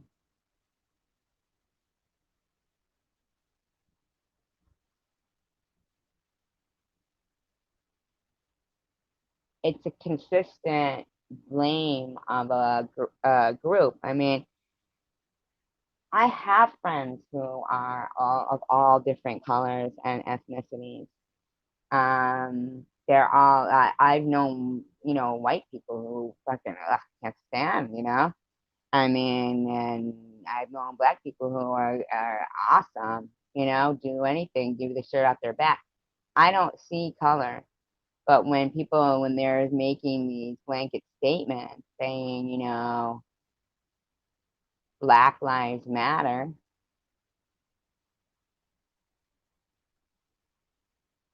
I mean, I don't understand why all lives just can't matter. I don't even understand that. Um,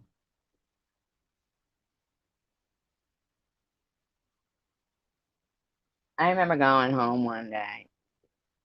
Some cannot quit pulling out the race card. Yeah. And do you know that I get constant harassment? People will say, if I talk about cancer, people will go, stop pulling the cancer card. Who wants to pull the cancer card? Cancer is what is reality. I mean, I don't, you know, I have cancer. If I talk about cancer, it doesn't mean I'm pulling a cancer card. It's just my life, But I just don't think that, I don't think that, I think a person is a person, and it doesn't matter what their skin color is. I used to get a lot of people would say, but what do you know? You don't know how it feels to be black, so you don't know how it feels to be harassed or people be prejudiced against you. And then when I tried to tell a story about it, um, from, to, the girl, she was black that I was speaking to, she said, oh, don't try to ride on coattails. Thank you. I appreciate that, Don. Um, And I try to tell a story about how when I was little and we moved to England, and because I had, like, darker skin than most of the little English kids, and, I was just darker complexion. A lot of them are, paler in England, I guess. I would get chased home from school every day, and they would call me a gollywog, and they would call me a half caste. And if you don't know what a gollywog is, it's it's not prevalent now. I mean, because it's racist, but of course, I don't know, whatever, however they put it. But gollywog is a black doll. It's prevalent in England. It was, um, and they would call me that. They'd chase me home every day and call me a gollywog and a half caste, which means a mulatto, somebody who is mixed. Now, I'm neither. I'm not mixed. I'm not, I'm not African American. But according to them, I was. Yeah, they say that a lot. Throwback. If I talk about cancer, they say I'm pulling the cancer card. Isn't that crazy? I get messages saying, she does talk about cancer. I don't think all I do is talk about cancer. I talk about a lot of subjects. Um, I care about people. I care about the human race, no matter what colors they are. I care about animals. I care about the environment. I care about people being polite. I care about people's feelings. And, and, I can't help. Yeah, I do have cancer. And, you know, and you know, someday maybe all of us won't be here. I don't look at it as like a death sentence. Um, but it is what it is, But I don't want to leave this earth not being who I am. I want to you know, I just wanna, it matters like what I think about me. That's why I don't lie. Because if I lie to say bad things about people, I don't even know how I would live with myself. I mean, what kind of satisfaction could it possibly be to get what you want through lies? I mean, some people, they are validated by, oh, I tricked them, I got it, I got them to believe me, and that's their validation. It isn't for me. It's not for me, you know? I just want to be somebody that I like. I want to like me, you know? And if nobody else does but I do, at least I can live with me because at the end of the day, I got to live with me, you know? So I intend on being what I respect in people and what I hope to see in others. And if there's ever a time that I'm not here anymore, I hope that, people reflect upon the times, these conversations fondly.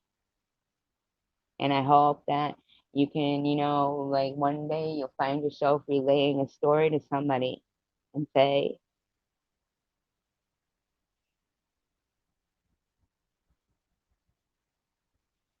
this girl told me about it. I didn't know, you know,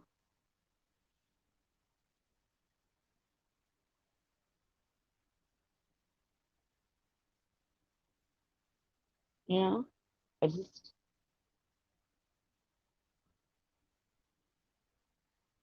it's tough, throwback. It's tough staying happy.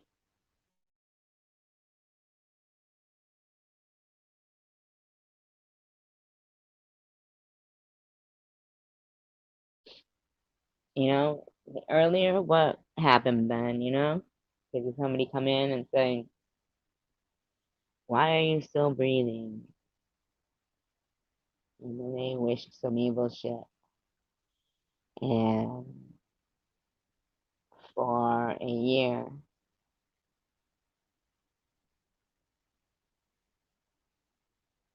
I hope that you do remember all the times we laughed then, because we laugh a lot here. And these people, they try continuously. And you've been here, Ben, and you've seen, and continuously, they have tried to get me down, to smear my character and assassinate my character. But I would rather die on my feet than live on my knees. I would rather die on my feet than live on my knees. I look at everything. Thank you. Thank you. I appreciate you guys so much. I compare a lot in life to, I know it sounds silly, but I compare a lot in life to Braveheart. Those times um, when people would fight hand to hand combat and you'd run into battle and you got to hope that those people are next to you. People were traumatized before the masquerade match. So, thank you, Don. I appreciate that. Thank you, Ben. Thank you, Throwback. Thank you. I appreciate you guys. I really, really do, because I love you guys too. And we all need so much encouragement, you know? It's terrible, how just not hosting people just not home anymore. Very sad.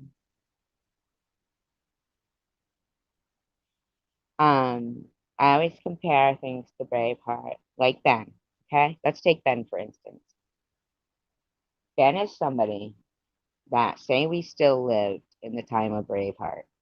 Okay, William Wallace and something where you run in hand-to-hand battle, and you got to know that the person next to you, first of all, is still going to be next to you, right? When you get into the battle, because I mean, I can't imagine anything worse than fucking looking around you and suddenly your whole fucking crew has booked it while you're, still fighting, right? But you also want to know that the ones who run into battle with you, when they see what side is dropping like flies, doesn't turn around and say, "Oh, all right, I'm gonna flip flop right now just because I want to live. I don't care. I'll kill my friends just because I want to live. I see that the other side is defeating this side, so I'm gonna just run to the other side and hey, hey, hey, wait, I'll tell you everything you want to know. You want to know that too, Ben. Thank you, thank you, Jordan. Ben has been with me since my very first live stream. You know, he's been with me since my very first live stream.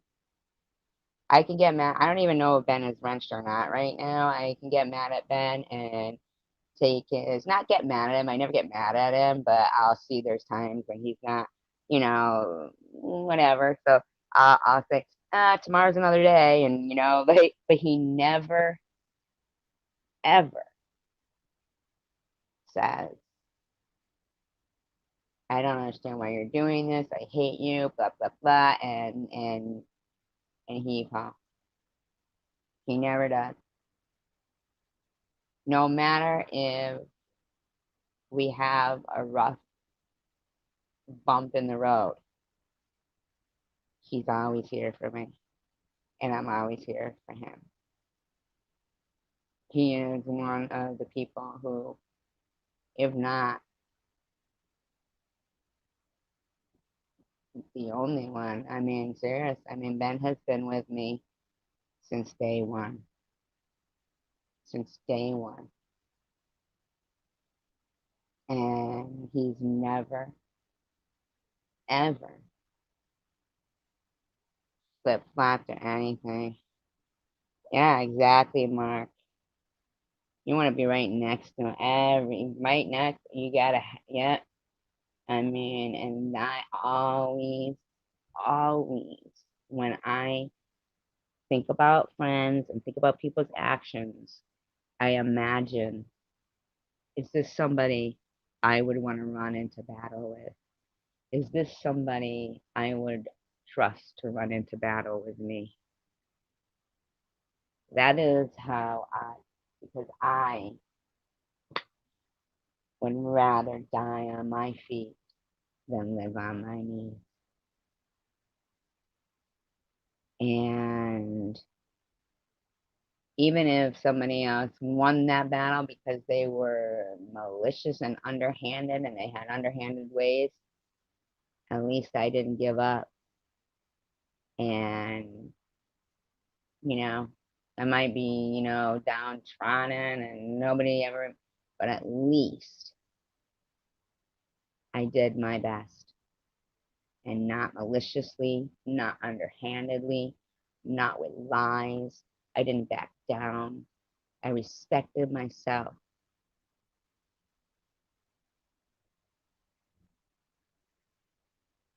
It's a cowardly way out. Yeah. People do that so often. Back then they did, and they still do it today.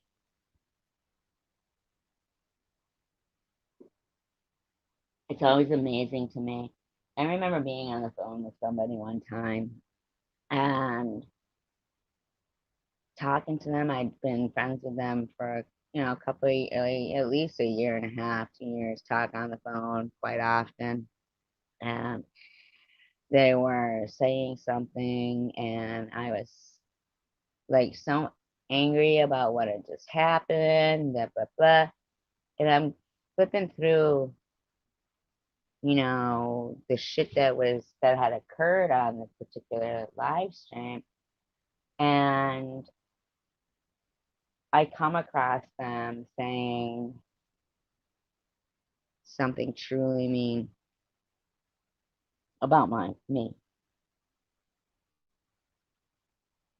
And like they were just ready to fucking just throw me to the wolves. And I was in shock. I screenshotted it. I sent it. And you know how people, they'll stutter their way out of it, kind of. But, and I'm like, wow. Like, wow. You didn't even care that fucking, you like, wow. You know? People will blow me away all the time. Like, okay, Mark Kropka said, thank you so much for your update on Spencer Boston. And, and the title of the video was Spencer Boston and Jessica DeBruff. And I really, appreciate that. That means the world to me. I also had gotten a message from somebody else saying, remove that video. I never said that. And I'm like, again, that's so strange. Like, tell me what exactly you're talking about specifically. And your name isn't in the title of this video. If you came up in conversation, I apologize. I'm quite certain that whatever I said was the truth, though.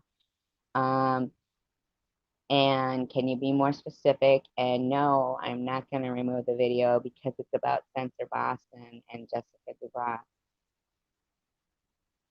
But they didn't look at it like that. They didn't look at it like Mark did. They looked at it like, let me watch this whole video, skim over the purpose, the subject of the video, and let me just try to find something I can say to continue chaos. Now that person isn't blocked here. They could come in anytime at all, and talk and be normal and never talk about what happened in the past ever again to me. They never have to address it again to me. Of course, our friendship or acquaintanceship is definitely changed, right? The dynamic, the trust is, absolutely gone. But I'm not the type of person who wouldn't appreciate the effort of coming in. Thank you. I appreciate that throwback. I really do. Bless you as well. I appreciate you here and listening to me, just carrying on. I know I go from subject to subject to subject. I think about a lot of things in life. I grow every day. I learn every day, and I grow every day. And I mean, I'm not perfect, but I don't pretend to be. But and I don't pretend that I would, oh, if this person came in, we're friends again or anything. We wouldn't be. But I certainly would take note of that effort instead of like a generic comment on a video that their name is not in the title or anything. I can't really even find where they're talking about. They didn't elaborate on what spot they're talking about, but they also didn't appreciate like Mark Kropka, appreciating about Spencer Boston. I mean, I don't know, the kid moved me. I mean, it moved me that he passed away, and I wonder, like, I don't know, sometimes I wonder what happens to people. Like, are they aware of it, or like in his mind, like, did the crash happen and he survived it? You know? Like a person who, I always think about this, a person who say they protect elephants, right? And so one day there's this poacher, he's going to shoot this elephant. And this guy, this person, guy, lady, whatever it, may be. Thank you. Thank you, Throwback. I appreciate that. And they, are just like so appalled by what's going on. They just throw themselves in the path of this, elephant. I mean, they could get charged by the elephant, they could get shot. Any way you look at it, they're there to protect that elephant. And let's say that, hi, Brian Walter. Thank you, Brian. Yes, yeah, pretty much. And let's say that they didn't save the elephant, right? They got shot, the elephant got poached, and it went just the way that it was, going. In my mind, I like to think, I could be off base, but in my mind, I like to think that in their heaven, right? So they died right then and there. But in their heaven, like if there's like a merciful God or whatever, in their mind's eye, they saved that elephant. And they like are like alive, but they're in heaven. So they didn't live through it, but they're in heaven. And they're like, brushing themselves off. The elephant's there. Their whole herd is there. And they're like, oh my God, I can't believe it worked. Like, I saved you guys. Oh my God, look how many of you are here. I can't believe it. And they really think that they saved those elephants. But in actuality, they didn't. Those elephants are dead. But if there's like a merciful supreme being, God or whatever, right? He lets them think that it wasn't in vain. They didn't throw themselves in front of that elephant to save it, and they died, and the whole herd died. I mean, because that's a good person that would do something like that, and it sure would suck if there was, nothing for them, if it was in vain. That would suck. So I wonder if, in their heaven, they're like, oh my God, I cannot believe how many elephants I saved. Oh my God, and they're just, it's just like how I like to think, like, it carries on only better. Everything that, you wanted to happen here, and it was just so difficult there, you're just suddenly like, no, finally, how people will say, karma, karma, karma, but they don't say it like in a good sense. They say you're gonna get this because karma comes around. But if I believe that kind of shit, then I'd have to think that I got cancer because of my karma. I mean, I had donated to the Breast Cancer Society right before I got diagnosed with breast cancer. So karma wouldn't make sense to me there.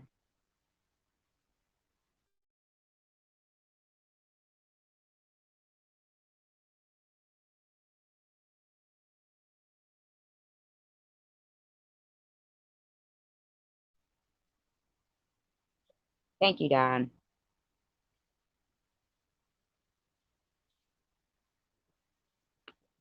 I mean, I know this isn't the most, like usually, I'll be like laughing and stuff like that. I get that, I mean, I'm not all giggly and stuff, but I'm gonna tell you the reason why is because it's profound to me that Ted Bundy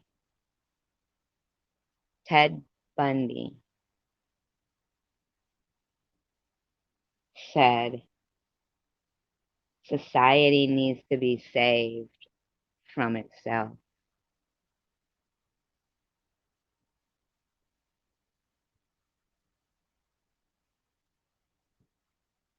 I bet you in his heaven, Brian, that in his heaven,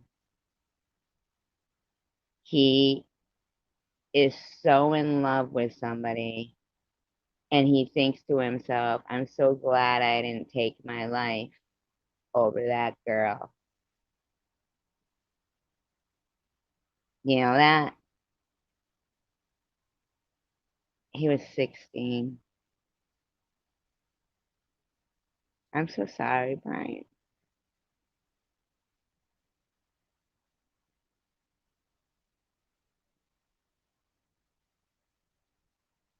That's so sad.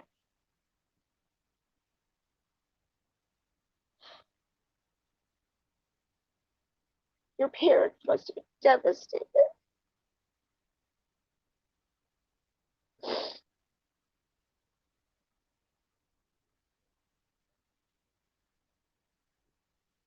Are your parents still alive?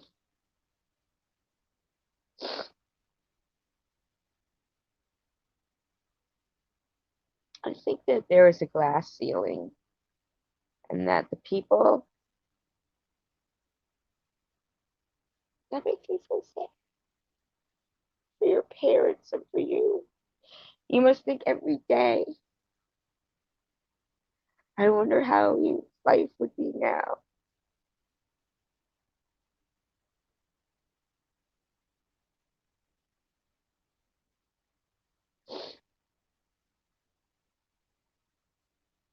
I'm sorry to hear that, Brian.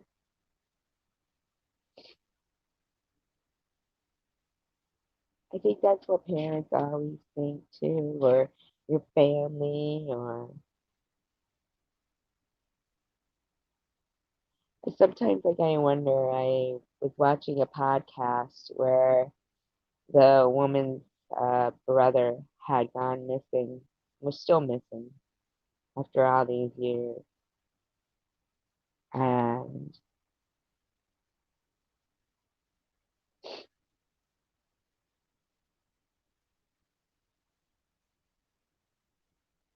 you were 19. There must be so many shoulda, woulda, couldas that, your parents and yourself think of. But even people with missing loved ones,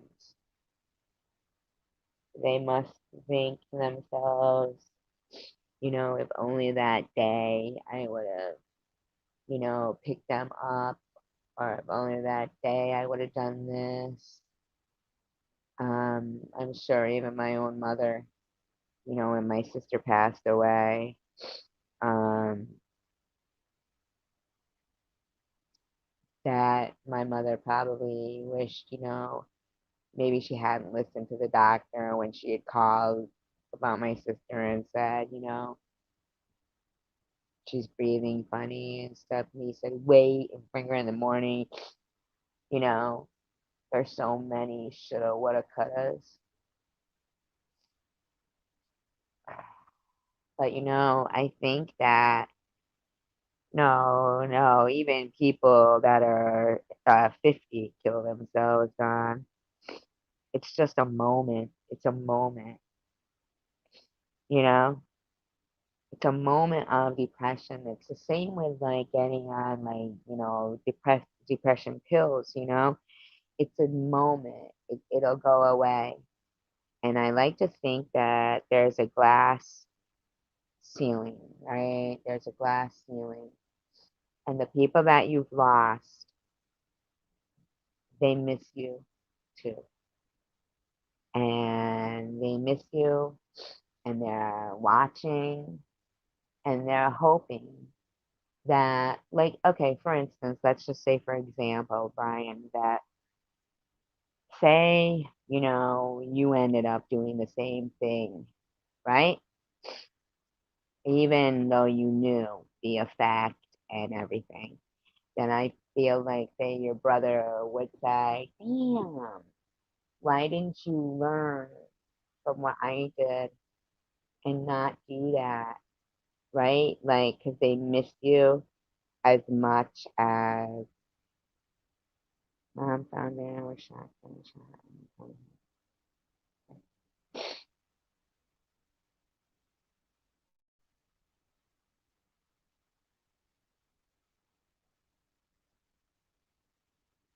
She was like, Don, is this working? Don, is what working? What do you mean, Don?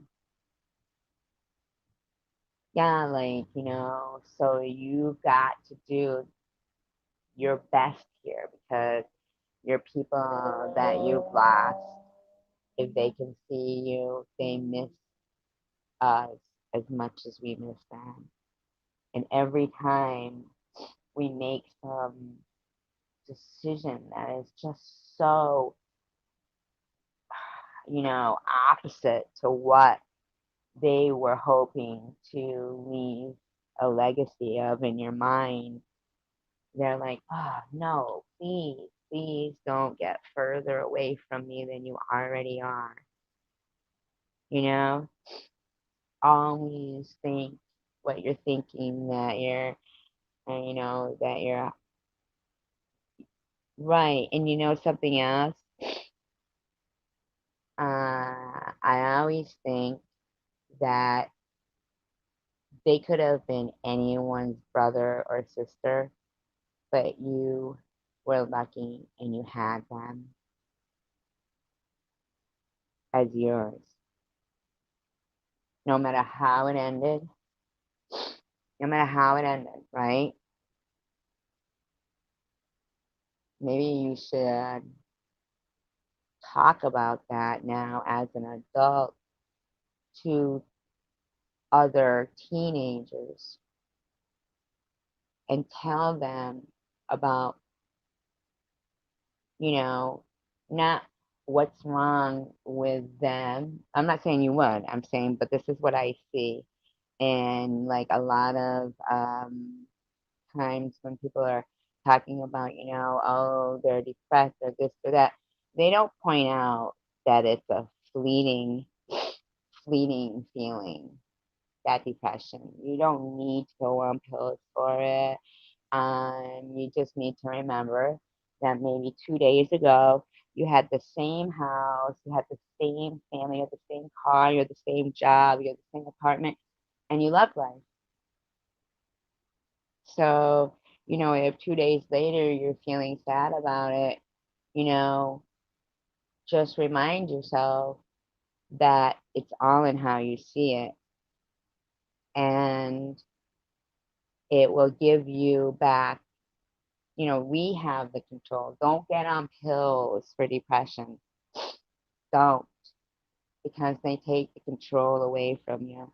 And part of the depression is feeling a lack of control. So once you're on those pills for depression that are saying, don't get off them, they're going to create this, they're going to create that, they're going to create this. Plus, you've already gone to a doctor and now you're labeled depression, you've got that stigma following you, right? You've handed over the control. Okay? So consciously remind yourself, hey, 2 days ago, I was happy as a pig in shit and I had the same apartment, the same job, the same car, but I was happy. Remind yourself nothing's changed except the way you see it. But if you start taking pills, thank you, Don. But if you start taking pills for that and shit, then suddenly you feel no longer in control and you have given the reins over to somebody else. And you've got that in your file. You've got it. It's, never, ever, ever forget that it's all in how you see it. It's all in how you see it. Remind yourself keep Penn State so sure I was 50. I'm still hanging. My mom's still moving and married again. And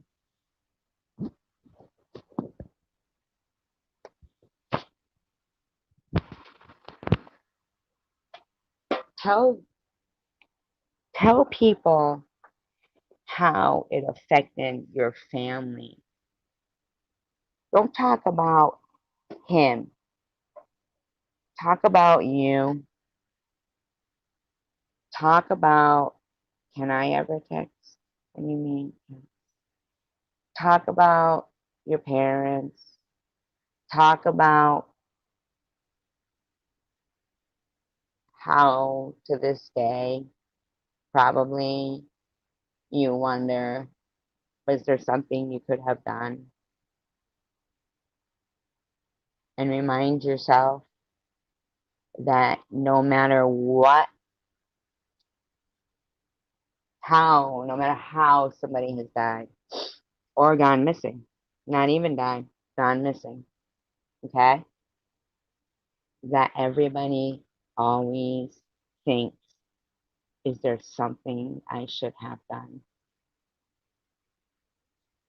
But I tell you what, we can all be aware of and not wonder, is there something I should? Your actions, right? Not yours, Brian. Um, if you know you have, like, I taught, and not keep them bottled up. I could never, I'm sure those classes appreciated you. You know, don't tell them to get on pills. Don't, none of that. I mean, perhaps say this, okay? Perhaps that Brian, I'm sorry, Brian, that your your brother.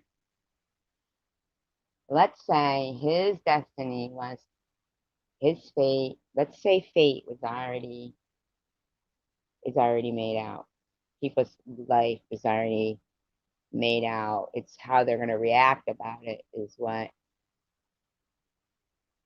So say you ever read Jonathan Livingston Seagull? You ever read the book Jonathan Livingston Seagull?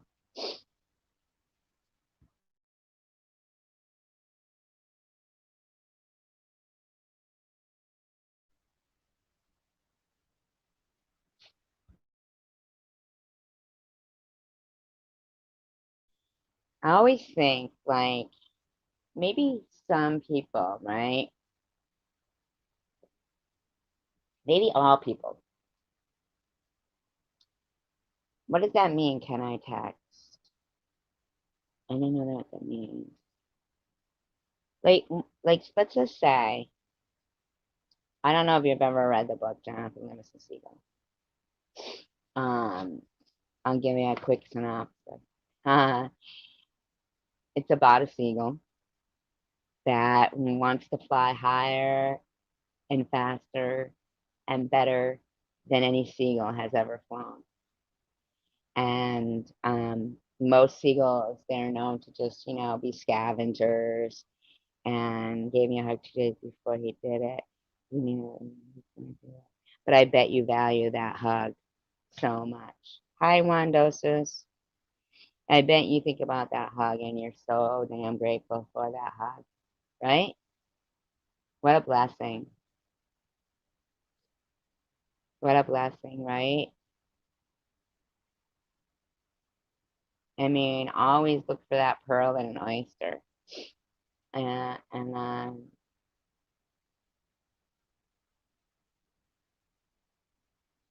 there, so in Jonathan Livingston Seagull, where seagulls are normally supposed to be, the scavengers of the air and everything. Hi, Spectacular. Um, well, he wanted to fly highest and fastest than any seagull has ever done. So,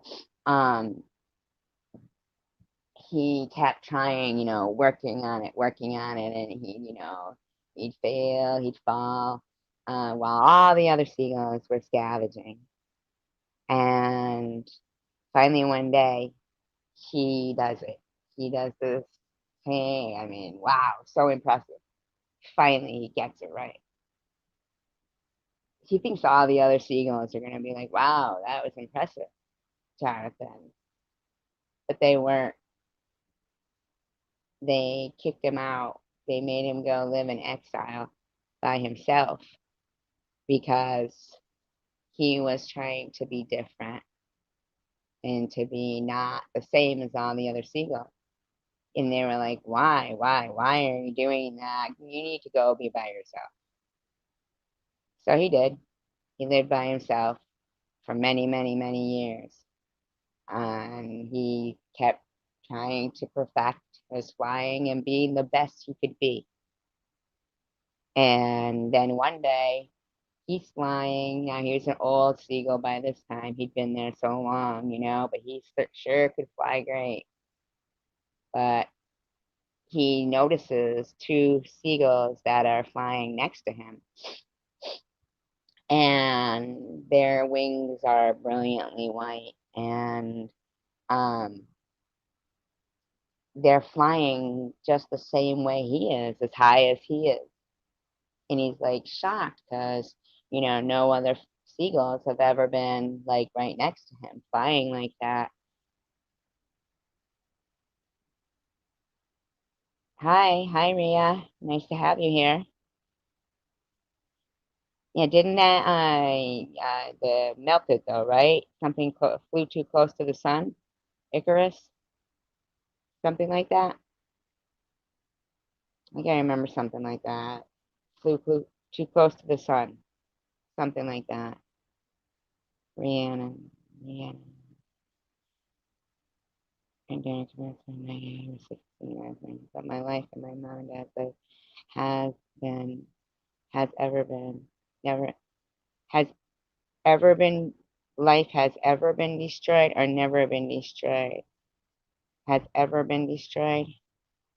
I don't understand. I don't know. There's a, yes, his wax wings melted because he flew too high. That's Icarus.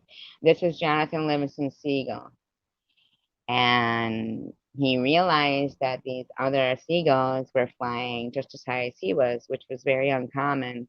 And then when he looked at his own self, because their feathers were brilliant and they were glowing in the sunlight, and he looked at himself and he was totally brilliant. He wasn't old and gray anymore and dingy. He was brilliant. And so he realized that he was dead, you know? And so these other these seagulls, they brought him to this beach when there was other seagulls like him, but not a lot. There wasn't many, but they were all, brilliantly, their feathers were shining and stuff. So I guess it was supposed to be indicative of heaven. And so this elder seagull that came and welcomed him told him, okay, you've made it here. You were the best you could be, and you made it to heaven. And you didn't follow the norm, you didn't care, you didn't let that scare you from being the best you could be. Even though you were exiled and you were lonely most of your life, you still kept it up. So here is heaven. And Jonathan Livingston Seagull said, yeah, but why are there so few here? And the seagull said, because, thank you, Spectacular. And the seagull said, because very few try to be the best they can be, Jonathan. You're one of a kind. There's not a lot that want to be the best they can be. And he said, yeah, but what if I want to go back and I want to tell people that it's okay to be the best you can be? And this seagull said, well, you can do that, Jonathan, but you're probably going to be all alone again, and very few opt to do that. You sure you want to go back to be amongst these people who exiled you and they didn't appreciate you? You're here amongst your brethren now, you know? They're like you. You can relax now. And he said, no, I want to go back. And I want to tell others that I can, that you can be the best you can be. Don't worry about being alone. And so he came back, and he was doing his, his flying and everything. And a younger seagull named Fletcher saw him, and he was impressed, you know. And so, thank you, Ria. And he was impressed, and he said, "Hey, can you teach me how to fly like that?" And he said, "Are you sure?" And he's like, "Yeah, I want to know how to fly like that." He said, "Yeah, but you might be going against your other flock, and you could end up like me living on." And he said, "I don't care. I want to fly as high and be the best I can be." So he did, and then a couple of others even caught on, and he taught them, and and then he felt like Fletcher could probably take over for him. And one day, he had to tell Fletcher, "I gotta leave now. I gotta go. You gotta give me a minute."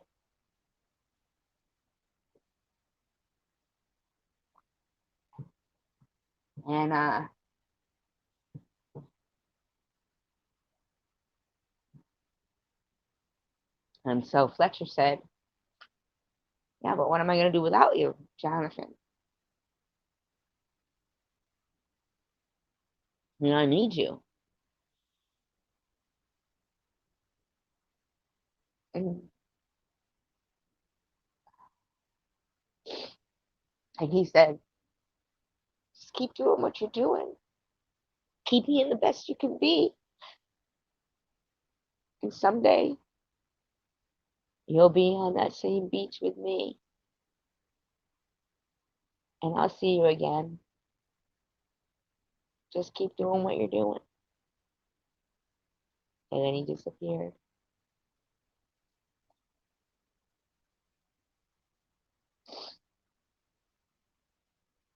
I had a friend. His name was Tom Pemberton. They used to call him Mountain. He was 6'7" and 325 pounds.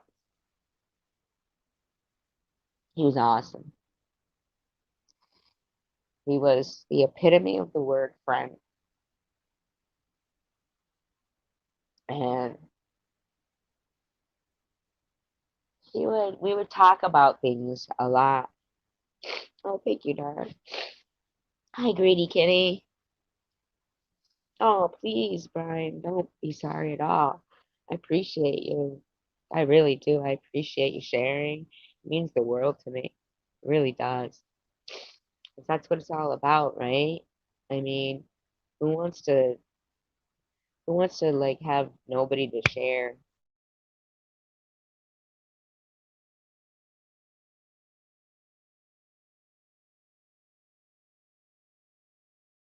with you? Because I know I'm a little sappy, but you know, like I said, I have a lot of retrospect, and so yes, they are. You're right, Rhea. You're very right.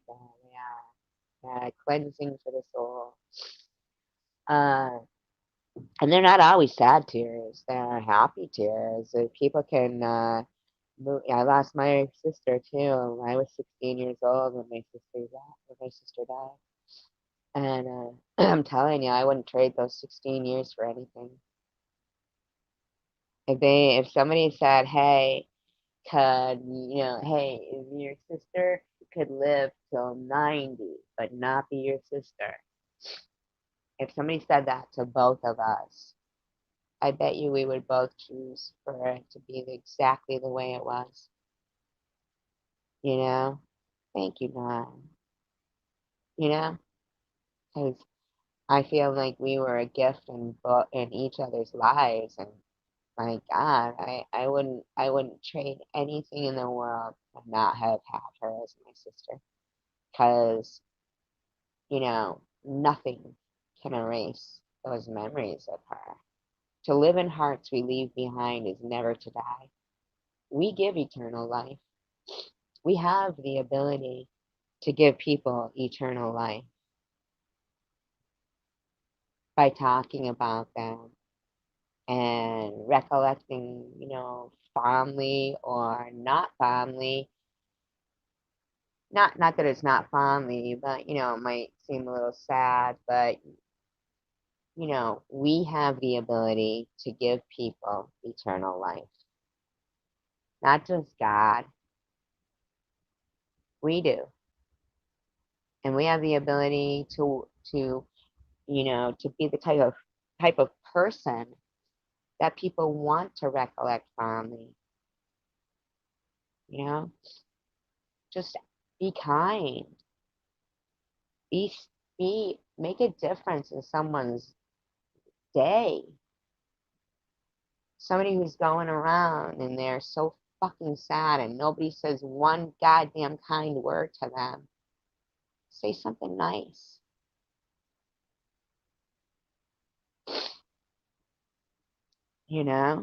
Say something nice. You might make that person's day. Those might be the last words they ever hear, or they might be the last words you ever say. Make them count. You know? You know what I mean? Make them count. Does anybody really want to say to somebody, you're still breathing? And then maybe walk off, outside their house and get hit by a car. And you get to heaven and they say, what was the last words you said to somebody? I asked a woman with cancer, why are you still breathing? And they say, well, why? And what are they going to give to them? Let's just imagine in our head. Imagine in our head that there's an actual gate that you're standing at where they say, and they know already what your last words were to somebody. Okay? They know that already. So even if you lie, they know then you're a liar. Oh, they were, I love you. No, they weren't. What were they? I asked the woman with cancer, why is she still breathing? And then I told her repeatedly to kill herself. Right? Do they honestly believe that at the end of the day, they're going to be in a better position than I will be? If there's such a thing as heaven and hell, in their mind, if they were to imagine, maybe it doesn't happen that way, but if it does, if they had to respond with that, where do they think they're going? If they believe in it, right? At the end of the day, think about, well, what if that does happen? I certainly don't want to be saying I told some woman with cancer to kill herself, right? I mean, that's just fucking an evil person. Maybe they are looking forward to going to hell. Maybe they want to get there. Maybe everything they ever say will be evil to ensure that they get there. Well, that's fine, but hey, can you stay out of my way? Because I got better places to be than hell. If all they think that they are worthy of is hell, so all they're going to talk is evil, evil words, then talk them somewhere else.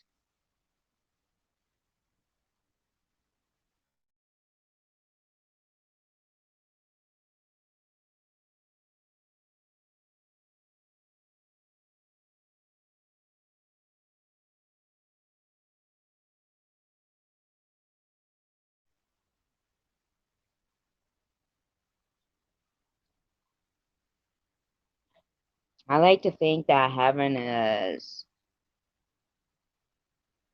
waking up and not having to think, damn man, is it already fucking the 28th? Seems like it was just yesterday I paid my rent. Or like, damn, is this? Because it's like, wow, I can't get a head above water. Or, wow, today I would love to look out my window and see the ocean and walk outside and have, just be able to throw my towel down at the beach. And all of a sudden, I should have found a good husband.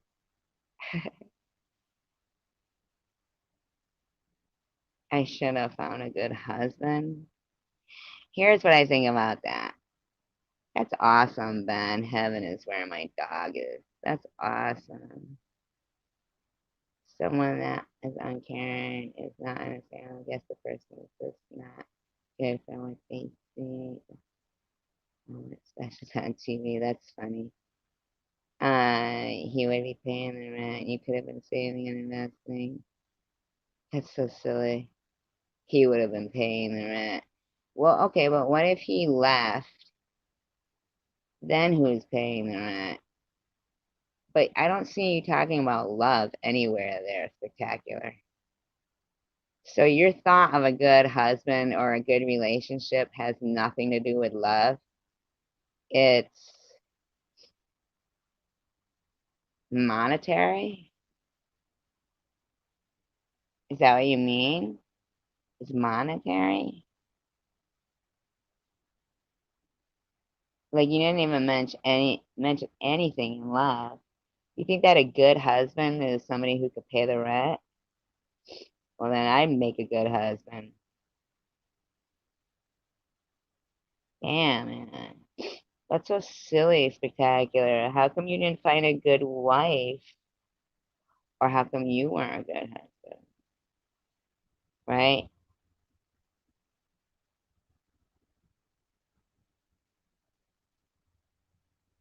That's not true.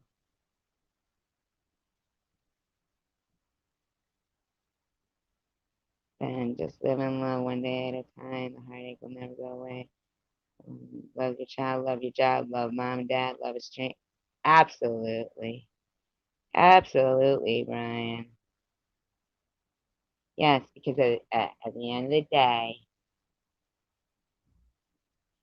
if you have a relationship, right, and you have it for, say you have it for 70 years, you have it for 70 years, right? And you guys have your routine, you go and you have breakfast here, and, well, that sounds good. I'll have to look that up. Leonard Nimoy wrote a book, really? You sure it wasn't Dr. Spock and you think it was? Not sure, I'm just kidding. Was it Dr. Spock? Because it's not. I'm just kidding. I loved Leonard Nimoy. Remember him on In Search of? Just say you were with somebody for 70 years, right? You're with them your whole life, love of your life, okay? And then one of them dies. And then they go to do their routine every day and go, well, Dr. Spock is Dr. Spock, but that's not Dr. Spock, right? Spock wrote the children's book. Is that correct? I don't even know. I'll have to look it up. Anyway, imagine going to that same restaurant that you went to with your loved one every Sunday for the last 70 years and looking across that booth and it's empty. The seat is empty.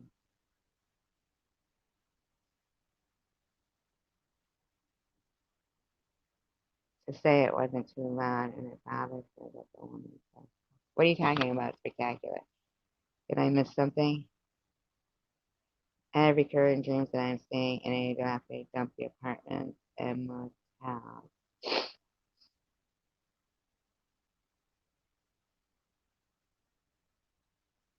You're foreign, huh? There's women don't seem to value to them. Oh, God. Spectacular. Are you kidding me? And once again, I'm not bragging. But my daughter is a triple major Dean's List graduate from a top-notch university that she did that in 4 years. She studied in Calabria, Italy. She studied abroad. Um,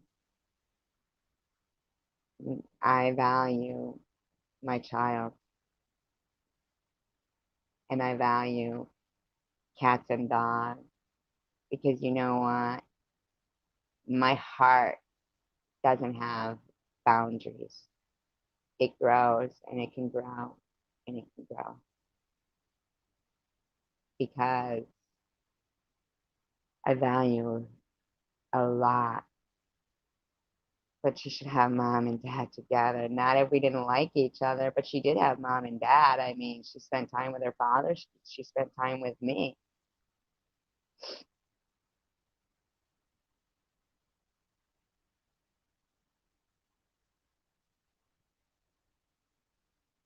Let me ask you a question, Spectacular. Think about everybody you know, even people with two-parent families. Tell me how many triple major Dean's List graduates you know in 4 years. Dean's List.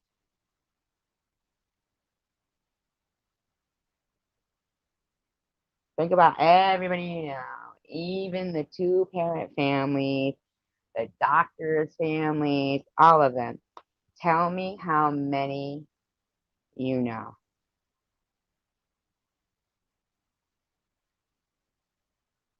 Count them. How many do you know? No, no, no, but no, let's just seriously, let's ask you about that. Because you say mom and dad, you say this, you say that, but let me just ask you, how many triple major Dean's List graduates in 4 years do you know? No, I'm not doing a narcissistic deflection. That's a proud mother. But it's also, what is that, logistics or whatever it is, like percentages. I mean, I happen to know the percentage, but I'm just asking you, how many do you know? Now, I didn't come from a two-parent family. My daughter, I mean, her father was involved in everything, but I'm asking you. It happens all the time.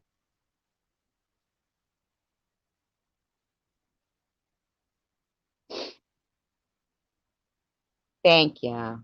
Thank you, Ria. Thank you. I am so very proud. So very proud. It's not a narcissistic deflection. It was just a logical question. As you kept saying something about, yes, but people need to a parent. No, you just need encouragement. You need encouragement. You need a love of the written word. You need encouragement is like fucking number one, man. Very hard to make it. I mean, I'm not gonna lie to you. My dad, my daughter, she worked also through the whole thing. Uh, she's everything that I always. She's my hero. She's my hero. Thank you, Nan.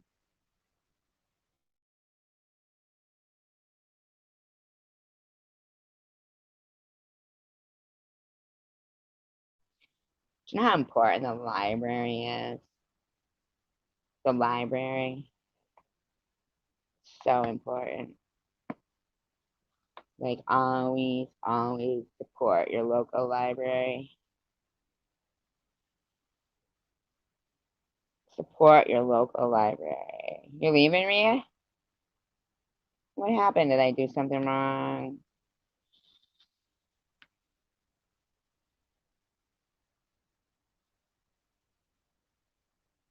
Yes, the library. Support your local library.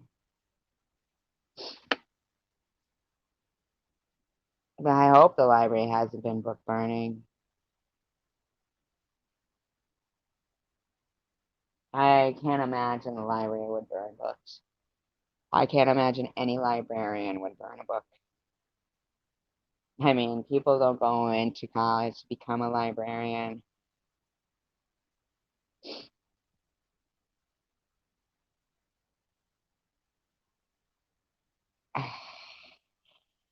I find it hard to believe that the library would burn books.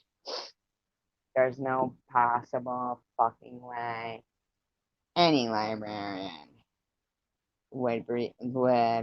yes, please, Rhea. Yeah, I mean, I'll look it up, but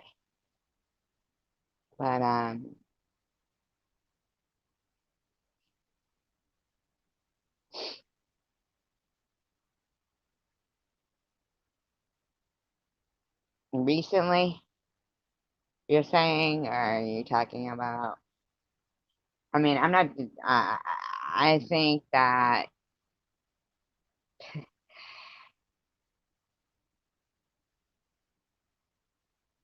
I vote left or center about reading.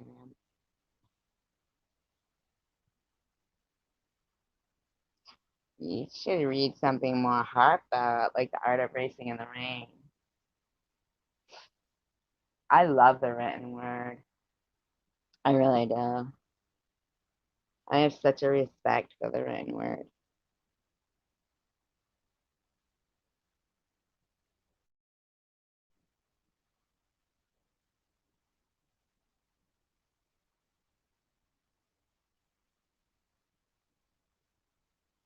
I'm gonna look that up though right now.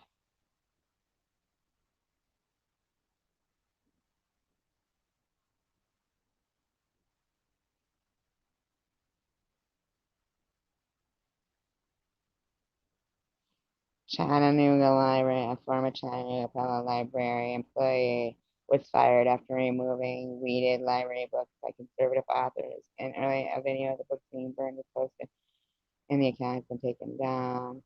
Well, that was one person. Black Lives Matter leader in Chattanooga, Tennessee, fired over burning books.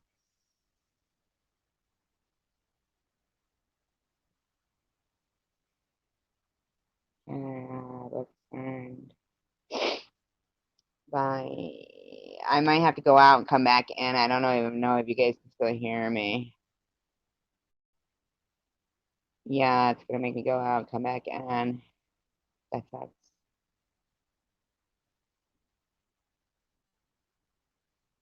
Has to appeal library's decision and fired after burning book. Admitted their books in the collection.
When Obama modernized the libraries, yes, it is happening.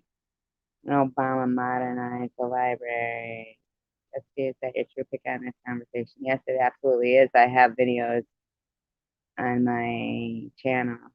That's me. Yes. All they threw away all the card catalog, got rid of the inventory list, and they threw away all the card catalog. The only thing that I saw thousands first, I did look something up, but then I end up losing the live stream if I stay too long over there, and then I have to go out and come back in. Wuornos. I saw that there was a black librarian in Chattanooga that thank you. I appreciate that, Brian. I know you're a hard one to please, so I appreciate that. Uh, that he had burned Donald Trump and come up and Coulter's book. I don't care for either one of them, but I do think that burning books as a librarian is, where does that stop then? Okay. I know, I'm sorry, Juan. I can't look further because, like I said, I lose you guys. I lose my live stream. So the first story that popped up was, they do understand that. They do understand that because Nazis burned books and they were white. Okay. What he is doing would be setting the precedent for where does it end? Okay. Where does it end? He'll be setting a precedent that he doesn't want to set. You see what I mean? No, I didn't get a message, Don. I'm in the middle of a live stream. I don't have your phone number, so I don't know how you could text me. I don't know what that means. Uh, they set a precedent, and then look at it when you have time, please. Just about thousands, and I just wasn't paying attention. I will look up further, but the one that popped up first was this, black librarian that had burned, a Donald Trump book. And no, I'm from Massachusetts, and had burned and Coulter, who I do not like. Either one of them. I'm not conservative. But I do believe that, there's books that I don't like romance novels. Doesn't mean I'm going to burn them, right? I'm sure. Okay, one, but let's just talk about what I was able to see immediately. Okay, I will look it up. I will look further into it, Juan, and I will address it in a different live. But because I don't have a co-host, it's hard for me to leave and then like read what I'm finding. You know what I'm saying? Like after like 30 seconds, I lose you guys, so I just can't do it. Exxon Appleton. I don't know what that means. You're done? What do you mean, sorry, you're done? Oh, yelling, you mean not done like mad. Okay, good. What I do think though is what's gonna happen with that. I can't, if anybody else can look it up, what date did that happen that that librarian was burning books that weren't his property? Now, I'm sorry, but if I have a book that's late at the library, they charge me for it.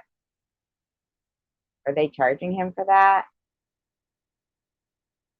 I mean, I would love to have like so I could read that story out because I'm thinking that I'm pretty certain that there's black conservatives. Why didn't he burn any of those books? I'm just curious. Like, you know, I always find it amazing that they think that there wasn't black slave owners. I know that they know that there was, but why aren't they mad at them? Why aren't they thankful to white soldiers who fought in the Civil War? Why is there a color thing?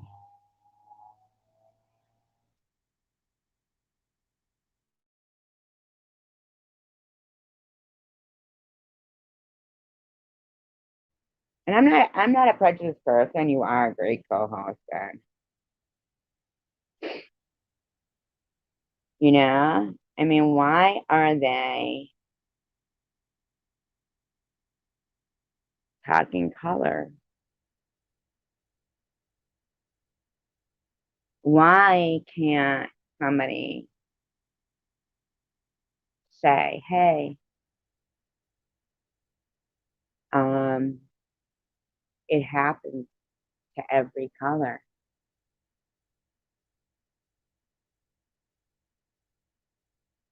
I can't even imagine that a librarian would burn books and then what I'm going to continue to research further Wandoses. I really am because I want to research further. But like I said, the first one that popped up um, was this particular like issues kind of corruption. You know, I feel like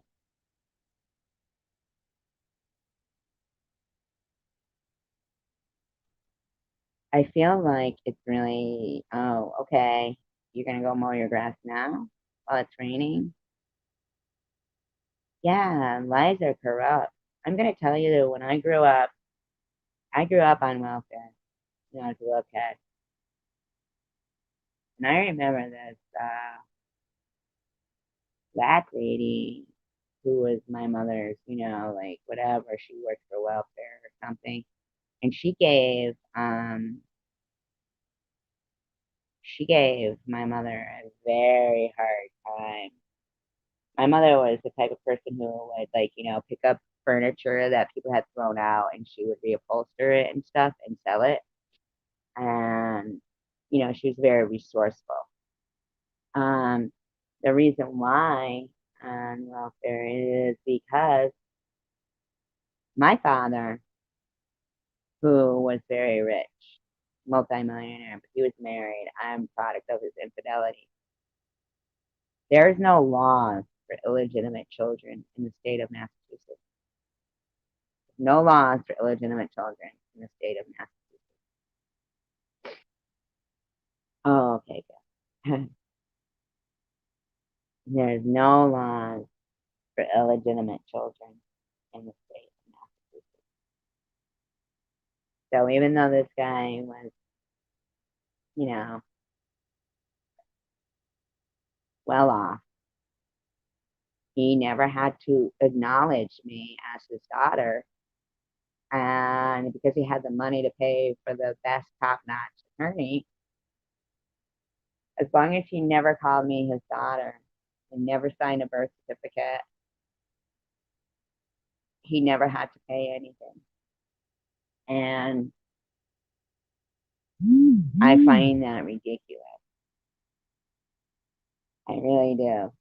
That this guy, I come from my grandfather. I don't, I know I'll say this to some people and they're and you know not familiar with it, but is anybody here familiar with Lysol? I'm sorry, Less Oil, not Lysol, Less Oil. Remember the cleaning product Less Oil? Remember that? It was real strong. Less Oil.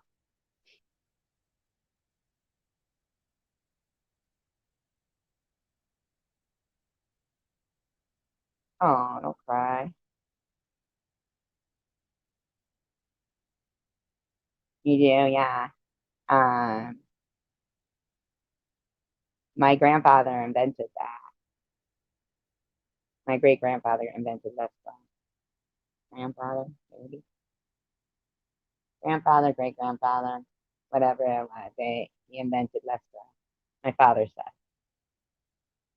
they were multi-billionaires. My father was a pioneer in the field of cryogenics and tooling. His company is still active, even though my father passed away. Um, and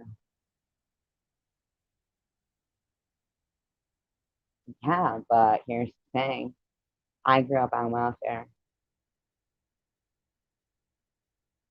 I'm his kid. They had money, but I'm his dirty little secret. And the state of Massachusetts allowed that. When I was born, the lady asked my mother, her maiden name, her full name, mother's name on the birth certificate, asked father's name, and said, well, I noticed that's a different last name. Are you married? And my mother said, no. And she said, well, then I'm going to have to put bastard on the birth certificate. I remember my mother telling me this over and over, right? So she had to put her ex-husband's name. So I didn't get called bastard. That's what they were going to put on my birth certificate. My other friend, who was born the same year that I was, her mother was actually arrested because she was pregnant and unmarried. Her father, they were unmarried and they arrested him.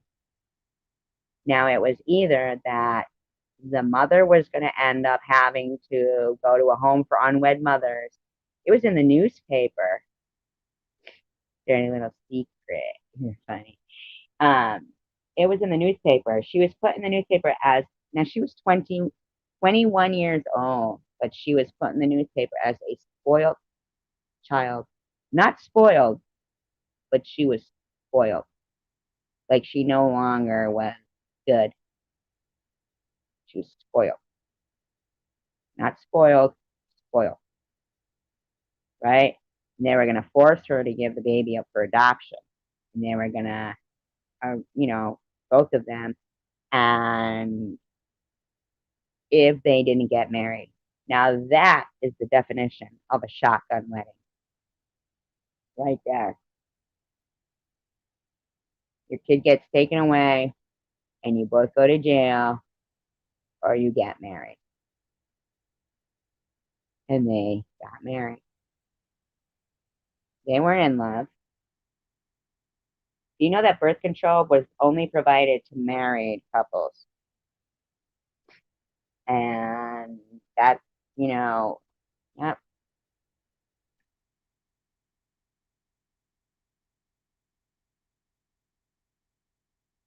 You have my back. Are you ready? I don't know what you mean, Don. Am I ready? What does that mean? Yes, I did. I was really shocked about that whole arresting Debbie. She said she was pregnant, she was in, and she had a full-time job and everything. And they arrested her because and they arrested him. And they said they had to get married or the kid was going to be taken away. Now it's in Massachusetts. We still are a state with no laws for illegitimate children in Massachusetts. What really shocks me though is if you're poor, there is. Oh, thank you, Don. I appreciate that. If you're poor, then they will go after, the father because, welfare doesn't want to be paying. But if you're rich and you could pay an attorney that, hey, that woman was just looking for, she's a gold digger. She's just looking to get pregnant. And they don't even think about that. Ohio. I have never been to Ohio. I do believe it's Ohio. They used to have some really fucked up gun laws. I don't know if they still have them. They wouldn't if like a person who isn't allowed to own firearms. A parent and I gave my oldest daughter blue and something new yesterday. I'm afraid of dying before I walk down the aisle.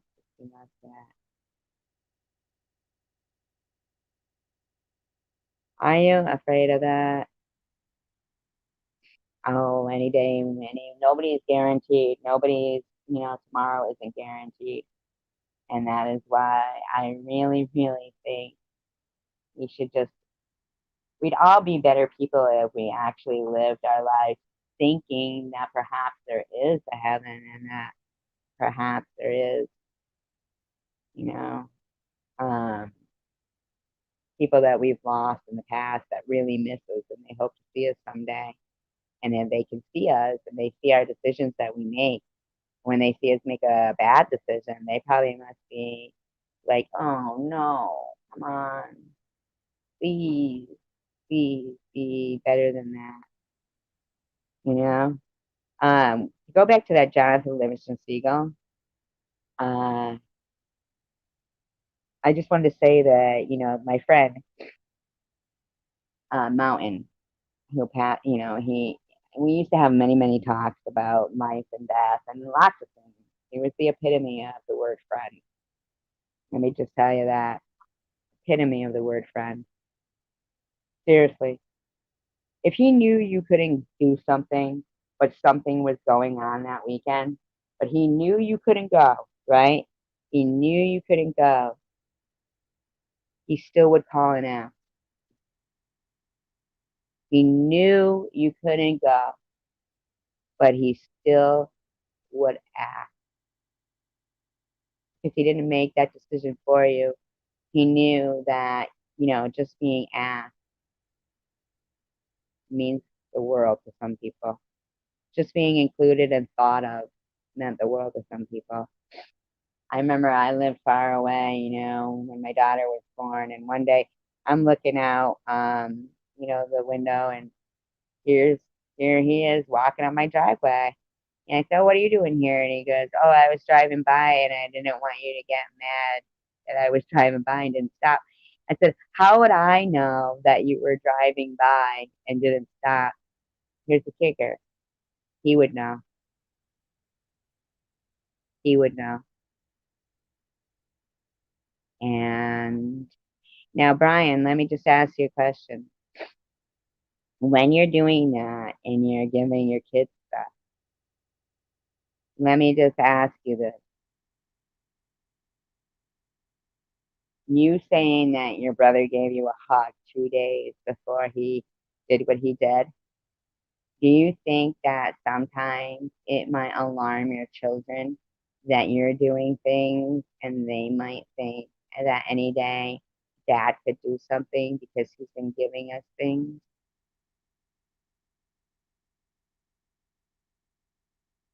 Do you think you might be, maybe, I don't know, I don't disagree with you giving them things, but just, reiterate to them your reasons behind it so that they may not correlate it to. I mean, I've heard it often that people start giving away their belongings when they're thinking about things. And just think about your own words. You said he gave you a hug. He knew what he was going to do. Okay? And relieve them of that worry. You might be putting worry in their mind without knowing it, without realizing that they might be wondering, oh no, what's he planning?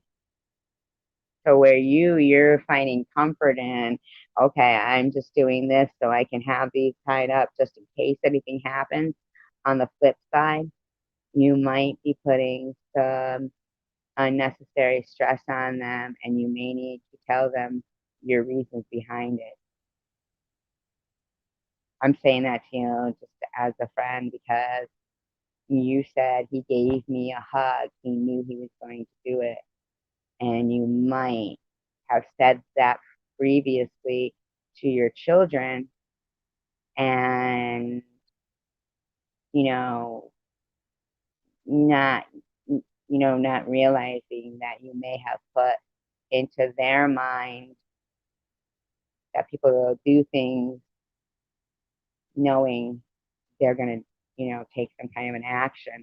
And they might be carrying the weight of the world on their shoulders, thinking, is dad, you know, I understand what you're saying, but regardless of even if there was no Darren, the common thought of what I've seen is that something to look for is if your friend or somebody you love starts to give away their belongings. So just don't let them carry the weight of the world on their shoulders. Tell them why you're doing it. Explain to them. I'm not saying you haven't. I'm just saying make certain that you clear up with them, that you are not tying up loose ends before you do something drastic. I'm certain you've probably talked about your thank you, Don. I appreciate that. And thank you, Throwback. And thank you, Brian. I hope you guys don't think that I think too much and I analyze too much. I really do, but I do a lot of self analyzing. And I think I'm a better person for having known all of you guys and for having known people who have passed away, for having known people who some people may say, oh, you think you're a better person for that? They weren't very nice to you. Yeah, but on the flip side, I learned how I don't want to be. You know, they showed me how it felt to be not encouraged as a child. So I did the opposite. So in that sense, my mother was a good mother, you know? Oh, don't be paranoid, just take care of it. That's all, Just give them a call and just say, hey, I just want you to know that, I love you and I plan on sticking around for you forever. When I give you things, I give them to you because I can and I love you, but I plan on being here forever, you know? Just to, you know, really,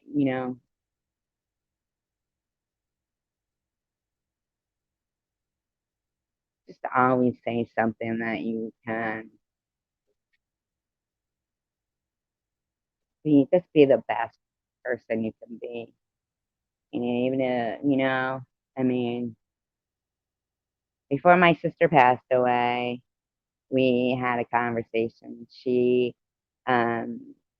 Thank you. Before my sister passed away, I was 16 and I had finally started, to get friends and maybe come out of my shell and everything. And me and my sister were so close. She was 29 and she was breathing really heavy. She was breathing like,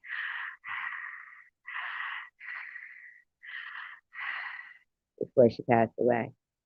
And I was getting ready to go to a concert. I was, in the bathroom and yeah, a lawn mirror.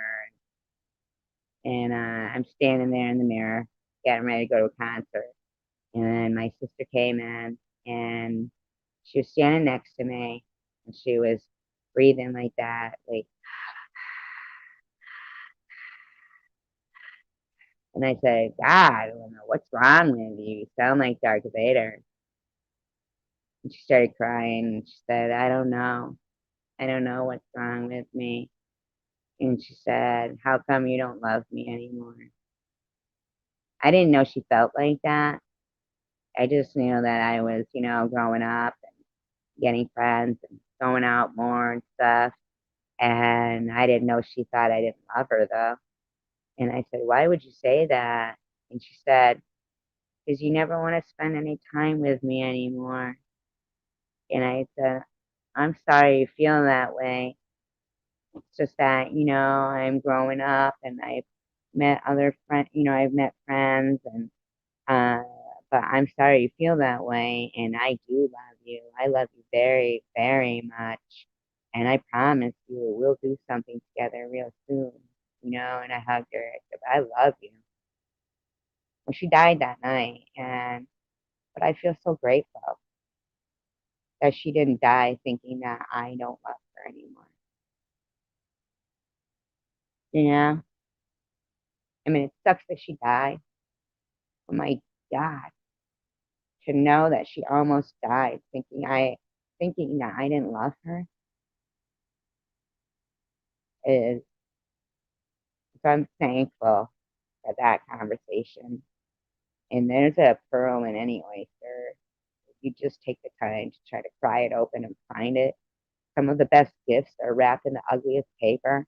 I mean, just look for it and find it, and it's within all of us.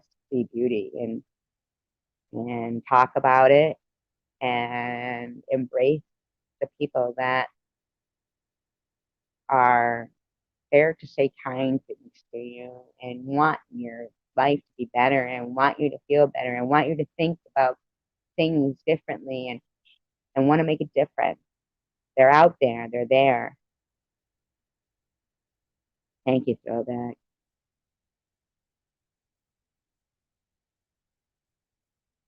Were they? Do you feel bad about them, one? Did you like him? Like, did you really like him or did you not really like him at all? Did you just have like an argument, like randomly? And like, how did he pass away, if you don't mind me asking?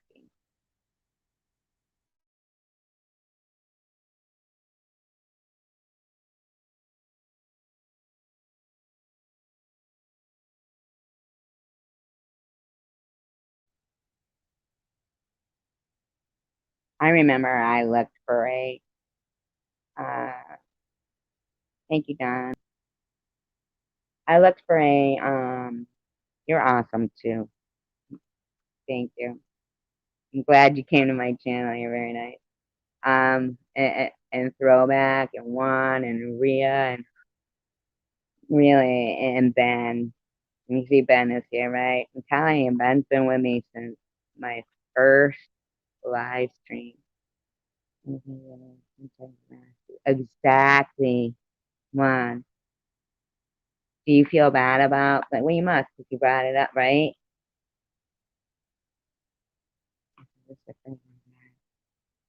Spoke to the parent about, yeah, that's the benefit for a second. Great conversation. Thank you.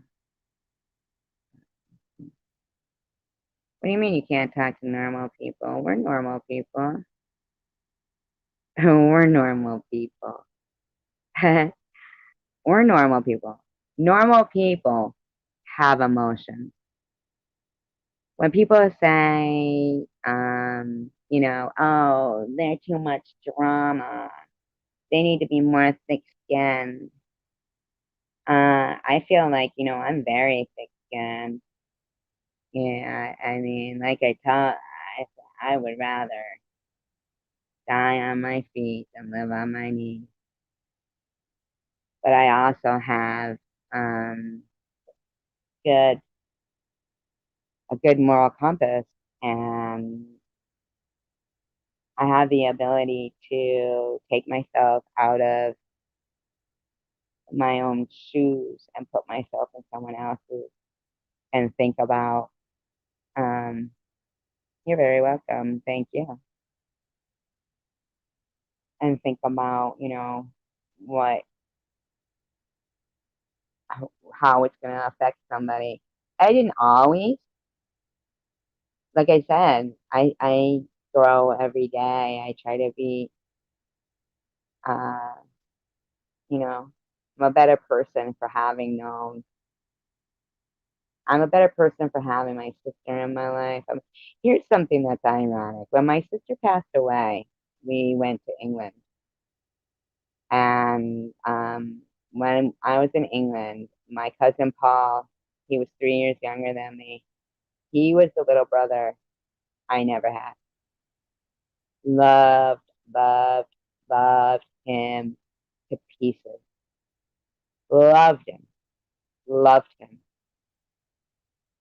He passed away when he was 18, or he was just about to be 18, mind you. And I feel like it was kind of fate. I mean, I understand that you don't miss what you don't have. So, say like my sister,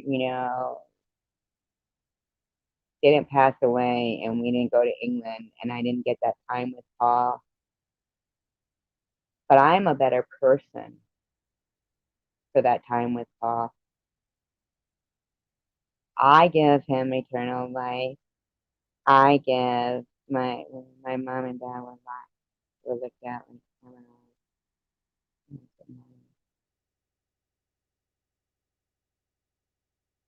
And something, it was such a fleeting instant in his mind. It was so fleeting. That's why I told the story of the Jonathan Livingston Seagull, Brian. It was specifically for you, because perhaps your brother was your Jonathan Livingston Seagull. You see what I'm saying? Like, he might have lived in life before and made it to heaven and been so wonderful that he said, yeah, but I want to go back, and there's something that is someone somewhere needs me in their life. And he came back to be significant in your life because he knew that you were going to make a difference.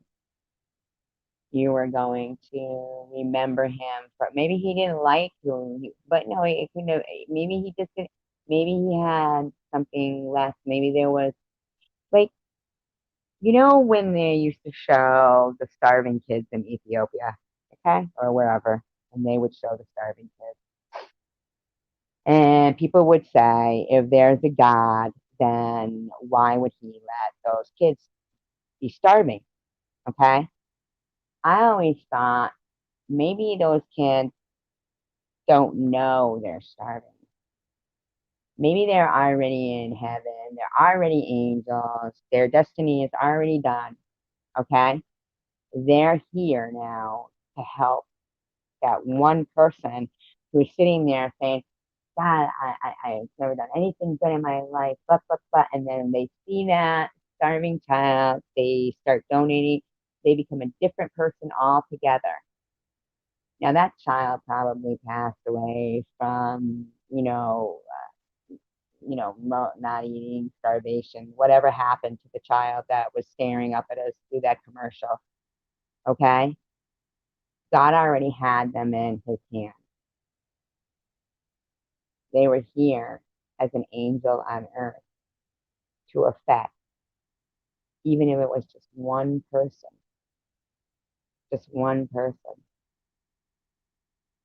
they made,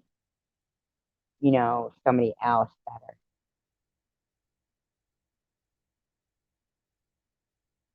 That's to respect others just the way they are, allow everything else to come.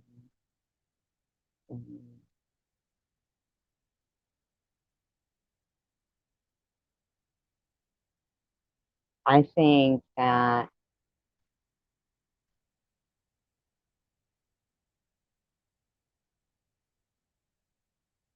we should implement.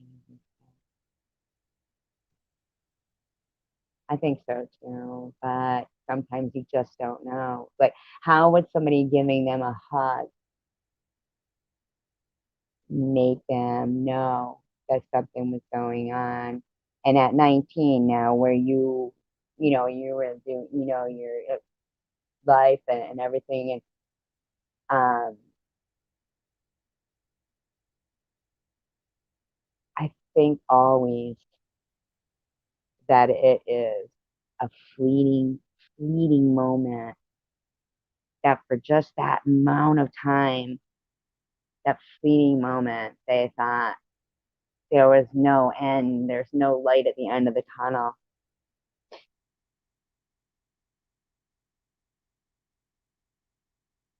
And it was a fleeting moment, but it could, thank you. But I mean, a lot of the children have dysentery diphtheria more often than not, but tribal chiefs and them of food. Um, I don't know anything about that. I'll have to look that up. One, that's very interesting. Um, that's what I mean. That maybe yes, say good things all the time because you just don't know. Because Brian, you know what? you'd still be here thinking to yourself, say that he got into a car at a party, right? With somebody that had been drinking and he didn't want to call or maybe he tried to call or whatever the case may be and there was a car accident, you would still sit there and think, um, shoulda, woulda, coulda, right? Wish we'd have seen the signs or wish they'd have called, wish I'd have answered the phone, wished anything at all. Golfing, maybe got hit by lightning. Wish she'd have never gone golfing that day. Maybe you were golfing with them. Maybe they got struck by lightning. Wish they, but you know something? Maybe that was supposed to be that way and that maybe like further down, like Ryan, I don't know, like have you got like what you say that you sound like a really good person and everything. Do you think that when you were 19, um, when you were 19, that perhaps after that happening, did you change in any way? Like, did you become more aware of people's emotions, things that were going on? Like, are you a better person for having known him? Like, maybe he was the best he could ever be, and he was just put here to make you the best you could ever be.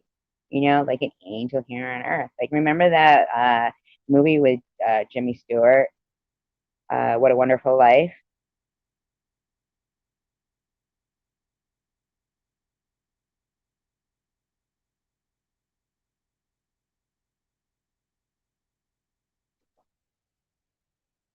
I'll tell you what, I watched another show one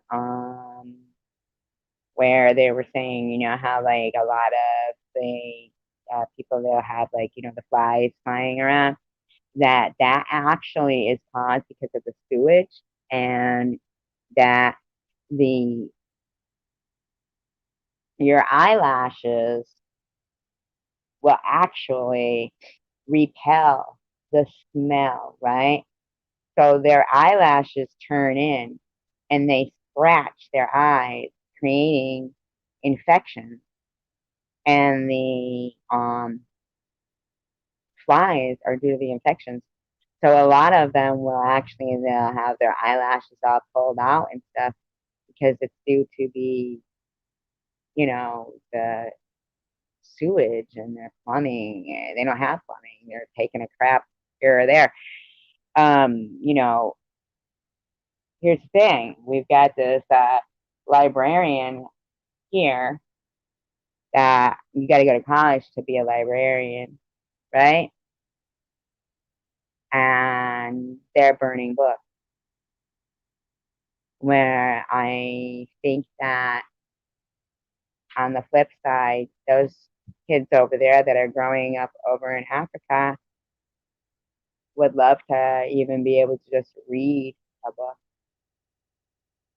let alone, what it says, but just to be able to read it or to go to college.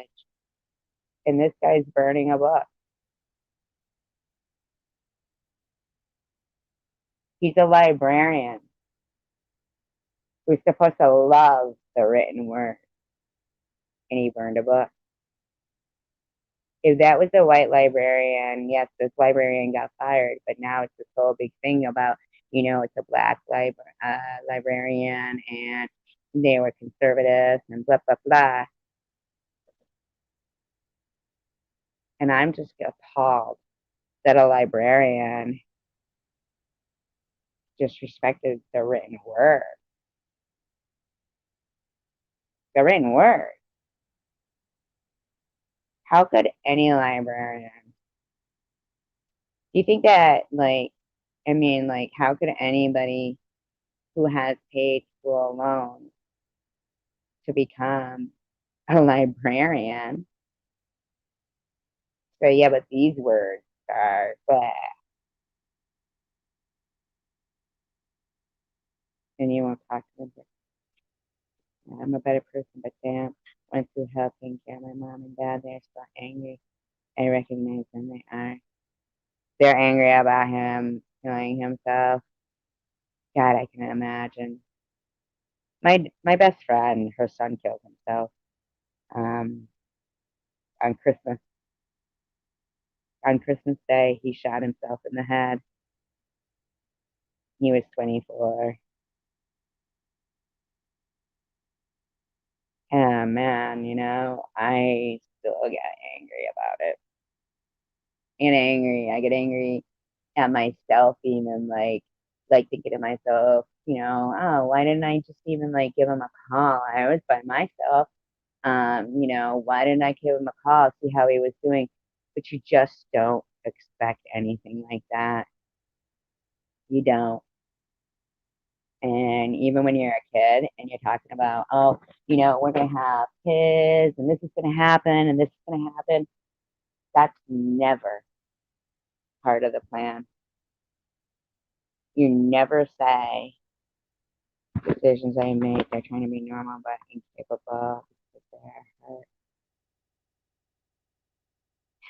I heard Adam Walsh's mother one time on a talk show, and she was talking about the loss of a child. And she said, there's no way to describe the pain of a loss of a child. It's like trying to describe a color to someone that they've never seen.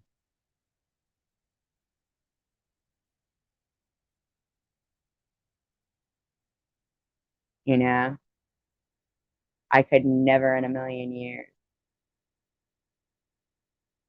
You know, I'm I'm wondering, and I hope I'm not like asking too much of. Okay, so just tell me a little bit about um what what happened with this girl. Like I understand completely feeling so devastated. Oh, it's a breakup. You're so devastated. You feel like you're never going to get over it. And then I think I'll look back now, it means like it's like trying to describe a color. Oh, Hercules didn't earn his sleep by 7 but meaning that Hercules was right. um,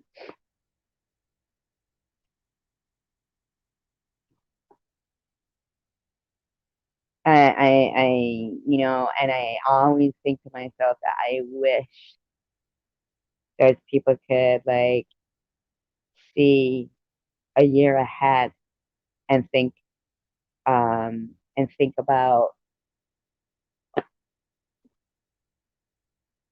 how people, it's just a fleeting moment, a fleeting moment.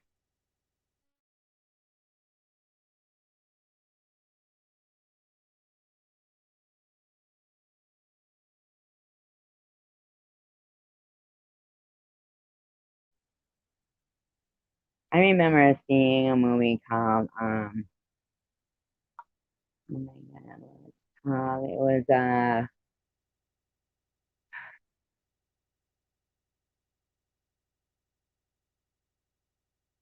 oh god, I remember I saw it in the movie.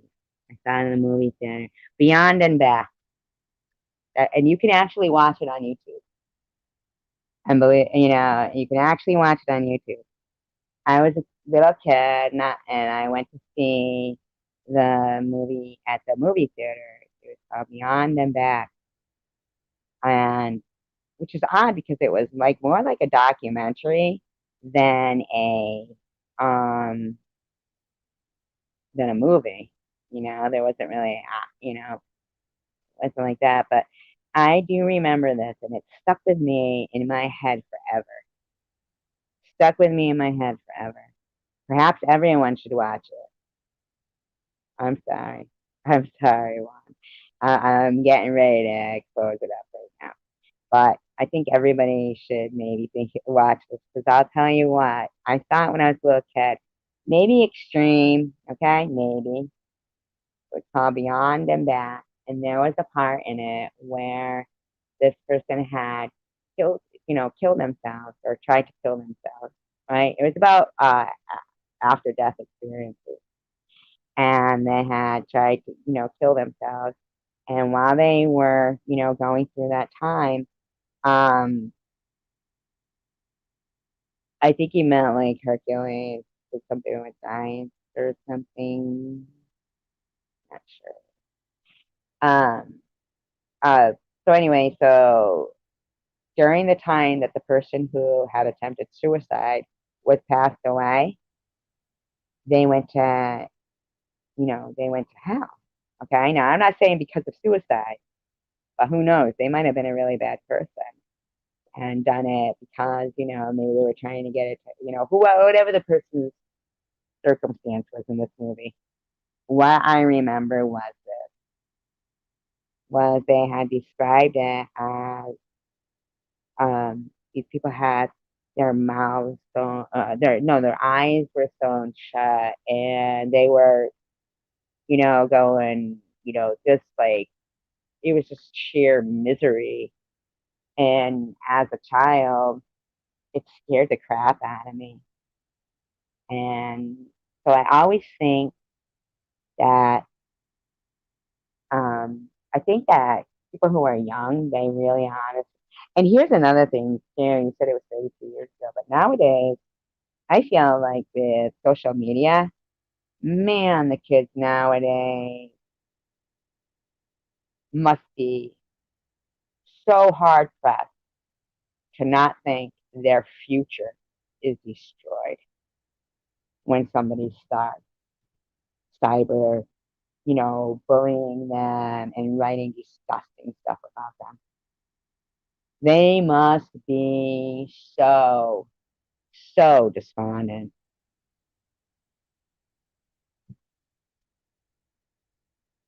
I think that YouTube, Facebook, and them social media platforms, they actually have blood on their hands.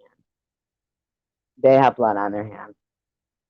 When they allow, when they allow people to smear people and it remains on social media for the rest of their life, and they type that in, and you've got a 15-year-old girl who somebody types in her name and it comes up a whore and this and that. Man, that kid must be thinking their life is destroyed. They must be thinking that. I can't even imagine. I myself, there's plenty of shit up here that, there was a channel totally dedicated to telling people, rotten shit about me. There really is. But you know what? Here's the thing. I'm 53 years old. I've been going through it for a few years now. Oh, thank you. So thank you, Brian. I appreciate that. I'm 53, and I have my character established. I know who I am. I'm more towards the end of my life than the beginning. But for a kid who is 15 years old or younger or 18 or 20, they must feel like their life is destroyed. And these social media platforms have blood on their hands. I think that what they need to do is take at least one case where a teenager has killed themselves due to cyberbullying and throw them in fucking jail. People who have ignored it. I think that they should prosecute a parole board that has paroled a murderer that gets out and murders somebody again. I mean, if they'd have murdered their loved one, If that parole board that lets them out, okay, has, if that was their loved one, or if that parolee was going to be moving in, you know what they should do? They should say, okay, well, we'll give them parole, but they need to stay at your house for 6 months. It's not a felony. They don't even care about it.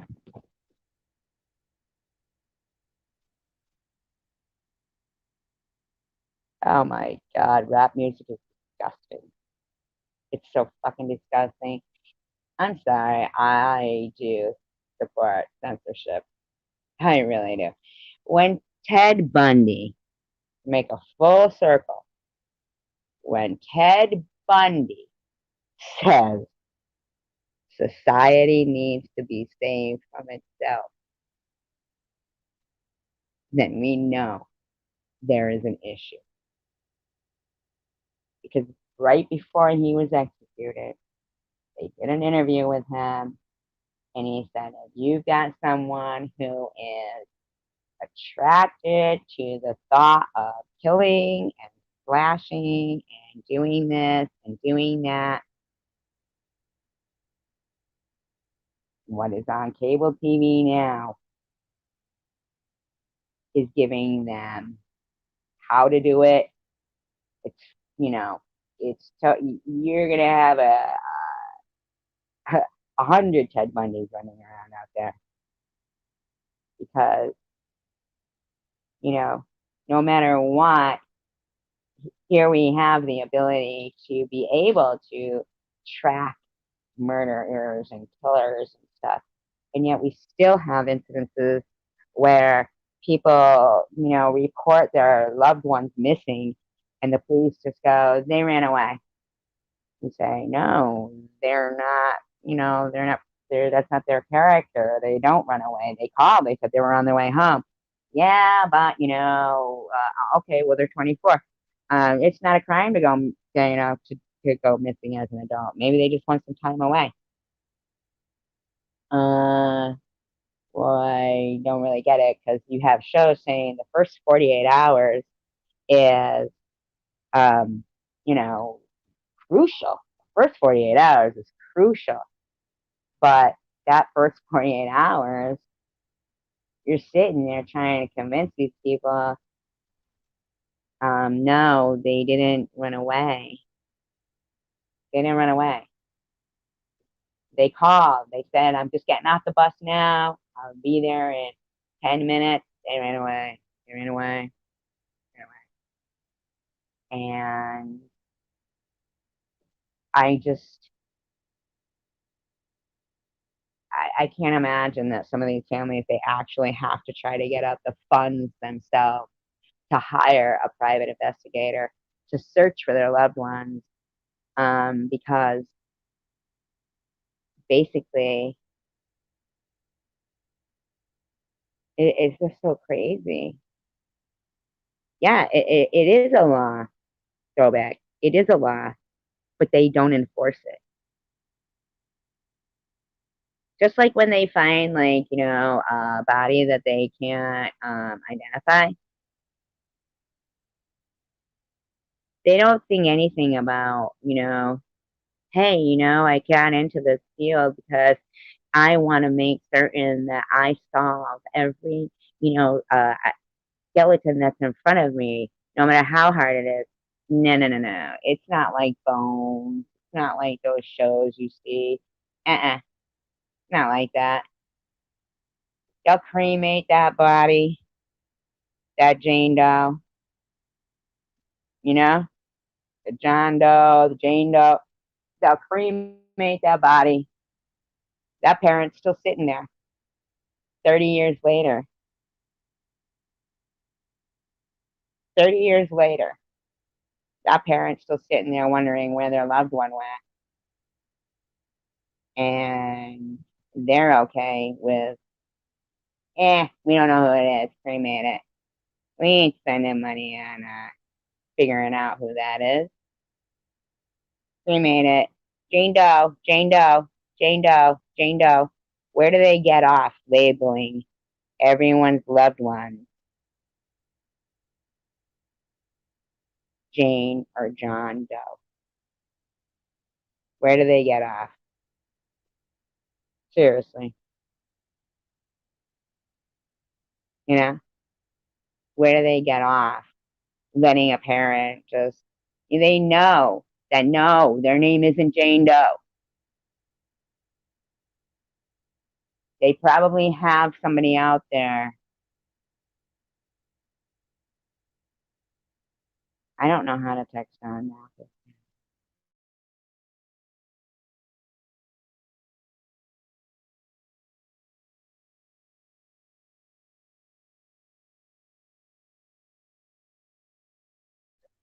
But here's the thing. They don't mind spending billions and billions and billions of dollars for the last how many years on space travel? Uh, like how much has that even advanced? Seriously, what more do you know about space travel that you didn't know when you were 10?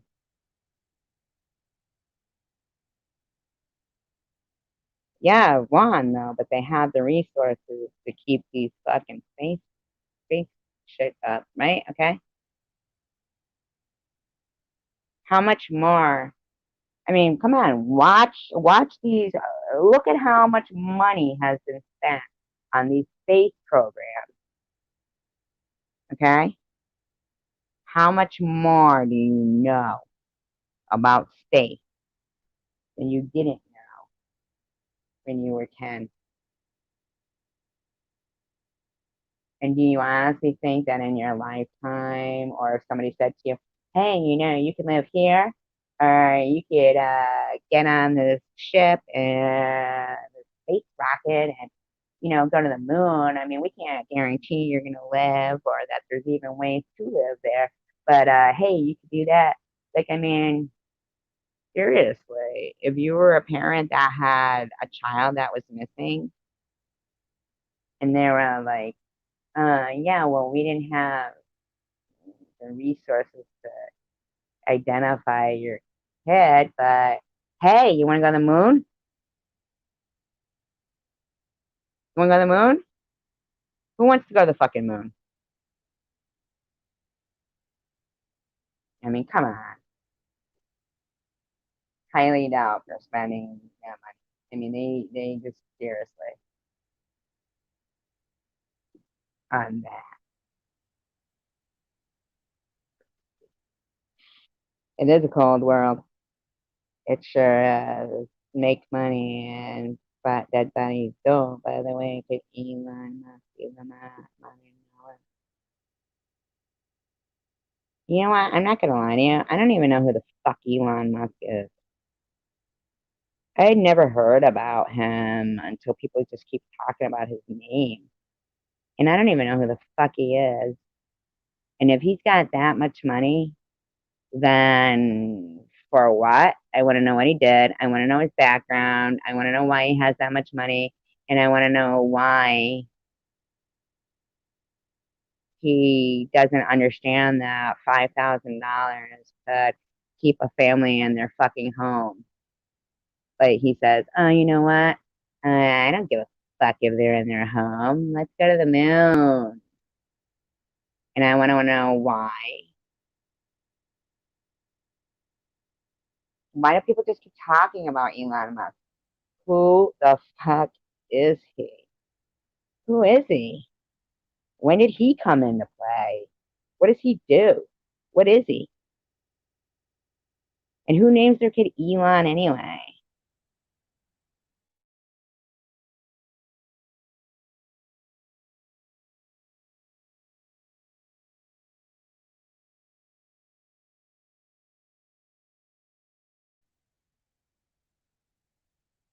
Who needs 24 karat gold safety belts on their private jet?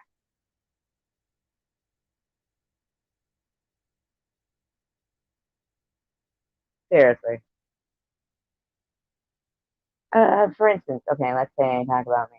Okay, let's talk about me. Let's talk about me. Say that my insurance said for every chemotherapy treatment that I had, it's $10,000, but your portion is $2,000 for each therapy. Say I had the money, pay that, or I raised it, or whatever, and I paid it for 8 months. And then at the end of the day, they said, you have a very aggressive form of cancer and it's not gone. You have 50-50 chance.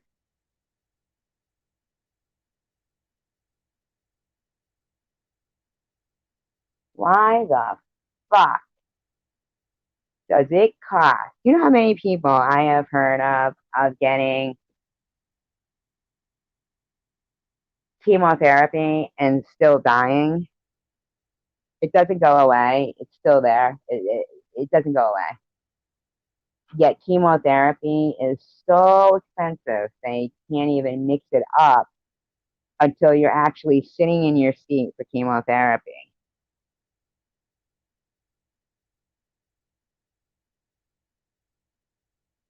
He's not a god. You think that gods have money?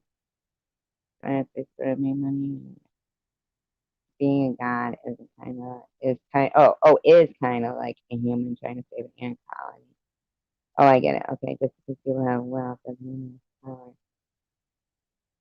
Yeah, but he's not a god. I mean, Elon Musk isn't a god. How did he get his money? That's what I'm curious about. How did he get his money? Like, what did he do? Right. Now, could you imagine if, and here's another thing too, like with disability, okay? So, so you stop working because, you're freaking bald and uh, you're a bartender and you're on chemo. So you apply for disability and they say, well, there's a 5 month waiting. You have to wait 5 months, but they don't tell you that. Okay. They deny you for it. But here's the real thing that there's a 5 month wait. Okay. So you're not even going to get approved until 5 months after. Get this, not 5 months after you got diagnosed or applied, 5 months after you stopped working. The guy with disability told me that is one of the worst parts about my job is telling somebody with cancer going through chemotherapy that when they say, oh, well, I guess I'll have to keep working then until that 5 months is up. And they have to say to them, no, no, no, no. It's 5 months from the date you stop working. Can you imagine that? From the date you stop working. Now, who is prepared for cancer?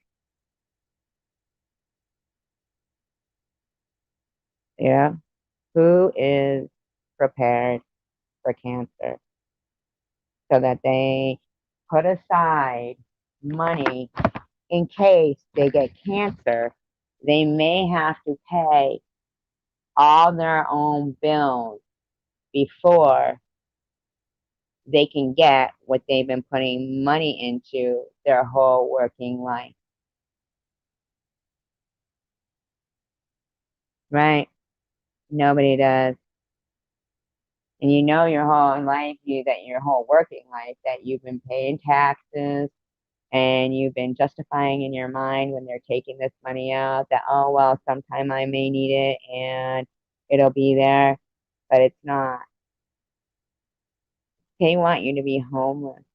They want you to get done with your chemo treatment and then go sleep under a bridge or go, get comfy in your car. They don't want you to fight your cancer. Although your doctor will tell you stress will make your white blood cell count low, and then you're gonna have your immunity level will go up. But they don't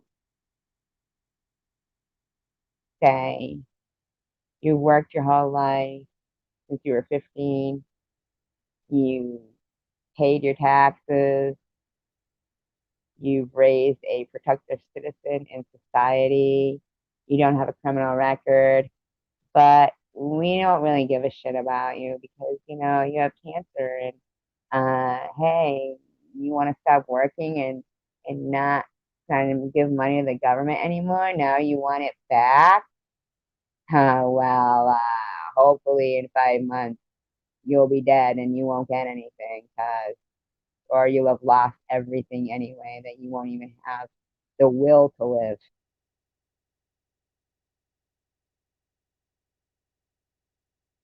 Who's them? Is that the government or the man? I know you don't mean Jews, right? Come on. I know you don't mean that, right? Because you tell me when we've had a Jewish president, and then you get an argument. But anyway, so what I'm saying is that, yeah, yeah, totally. I could agree why you hate a man so much. I mean, literally. So I've been paying for this entire country. I've been contributing. I've been contributing. I've been contributing. I've been contributing. And you're saying I can't work during chemotherapy. You know how many people will go to me? Oh, I know plenty of people who would work through their chemotherapy.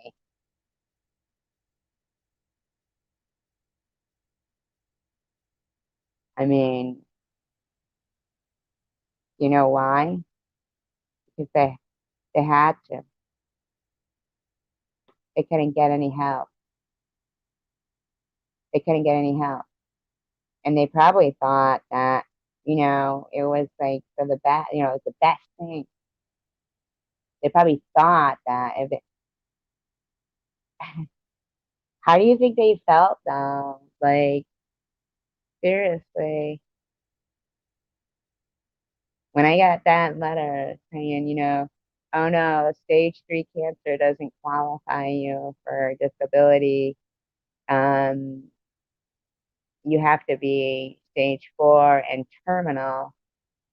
We understand maybe you can't do the job you used to do, but you can get another job. Now, this is during COVID, mind you, where people were laid off and there was no job. But what job is going to hire me when I say, but, I have a lot of doctor's appointments. I have weekly chemo because, they're not open after 5. So it's not like, I can be like, oh, well, I'll work and then go to chemo. No, I got to say to them, oh, well, but I got to go to chemo, and then I gotta go for this beforehand, and then I gotta go for that, and then I gotta go this, then I gotta go this, and then they say, oh, plus, wait a minute, you're working, so and then we're gonna have to cover your cancer, but then the insurance company is gonna say, no, that's a pre-existing condition. So in the meantime, you're sitting there looking at fucking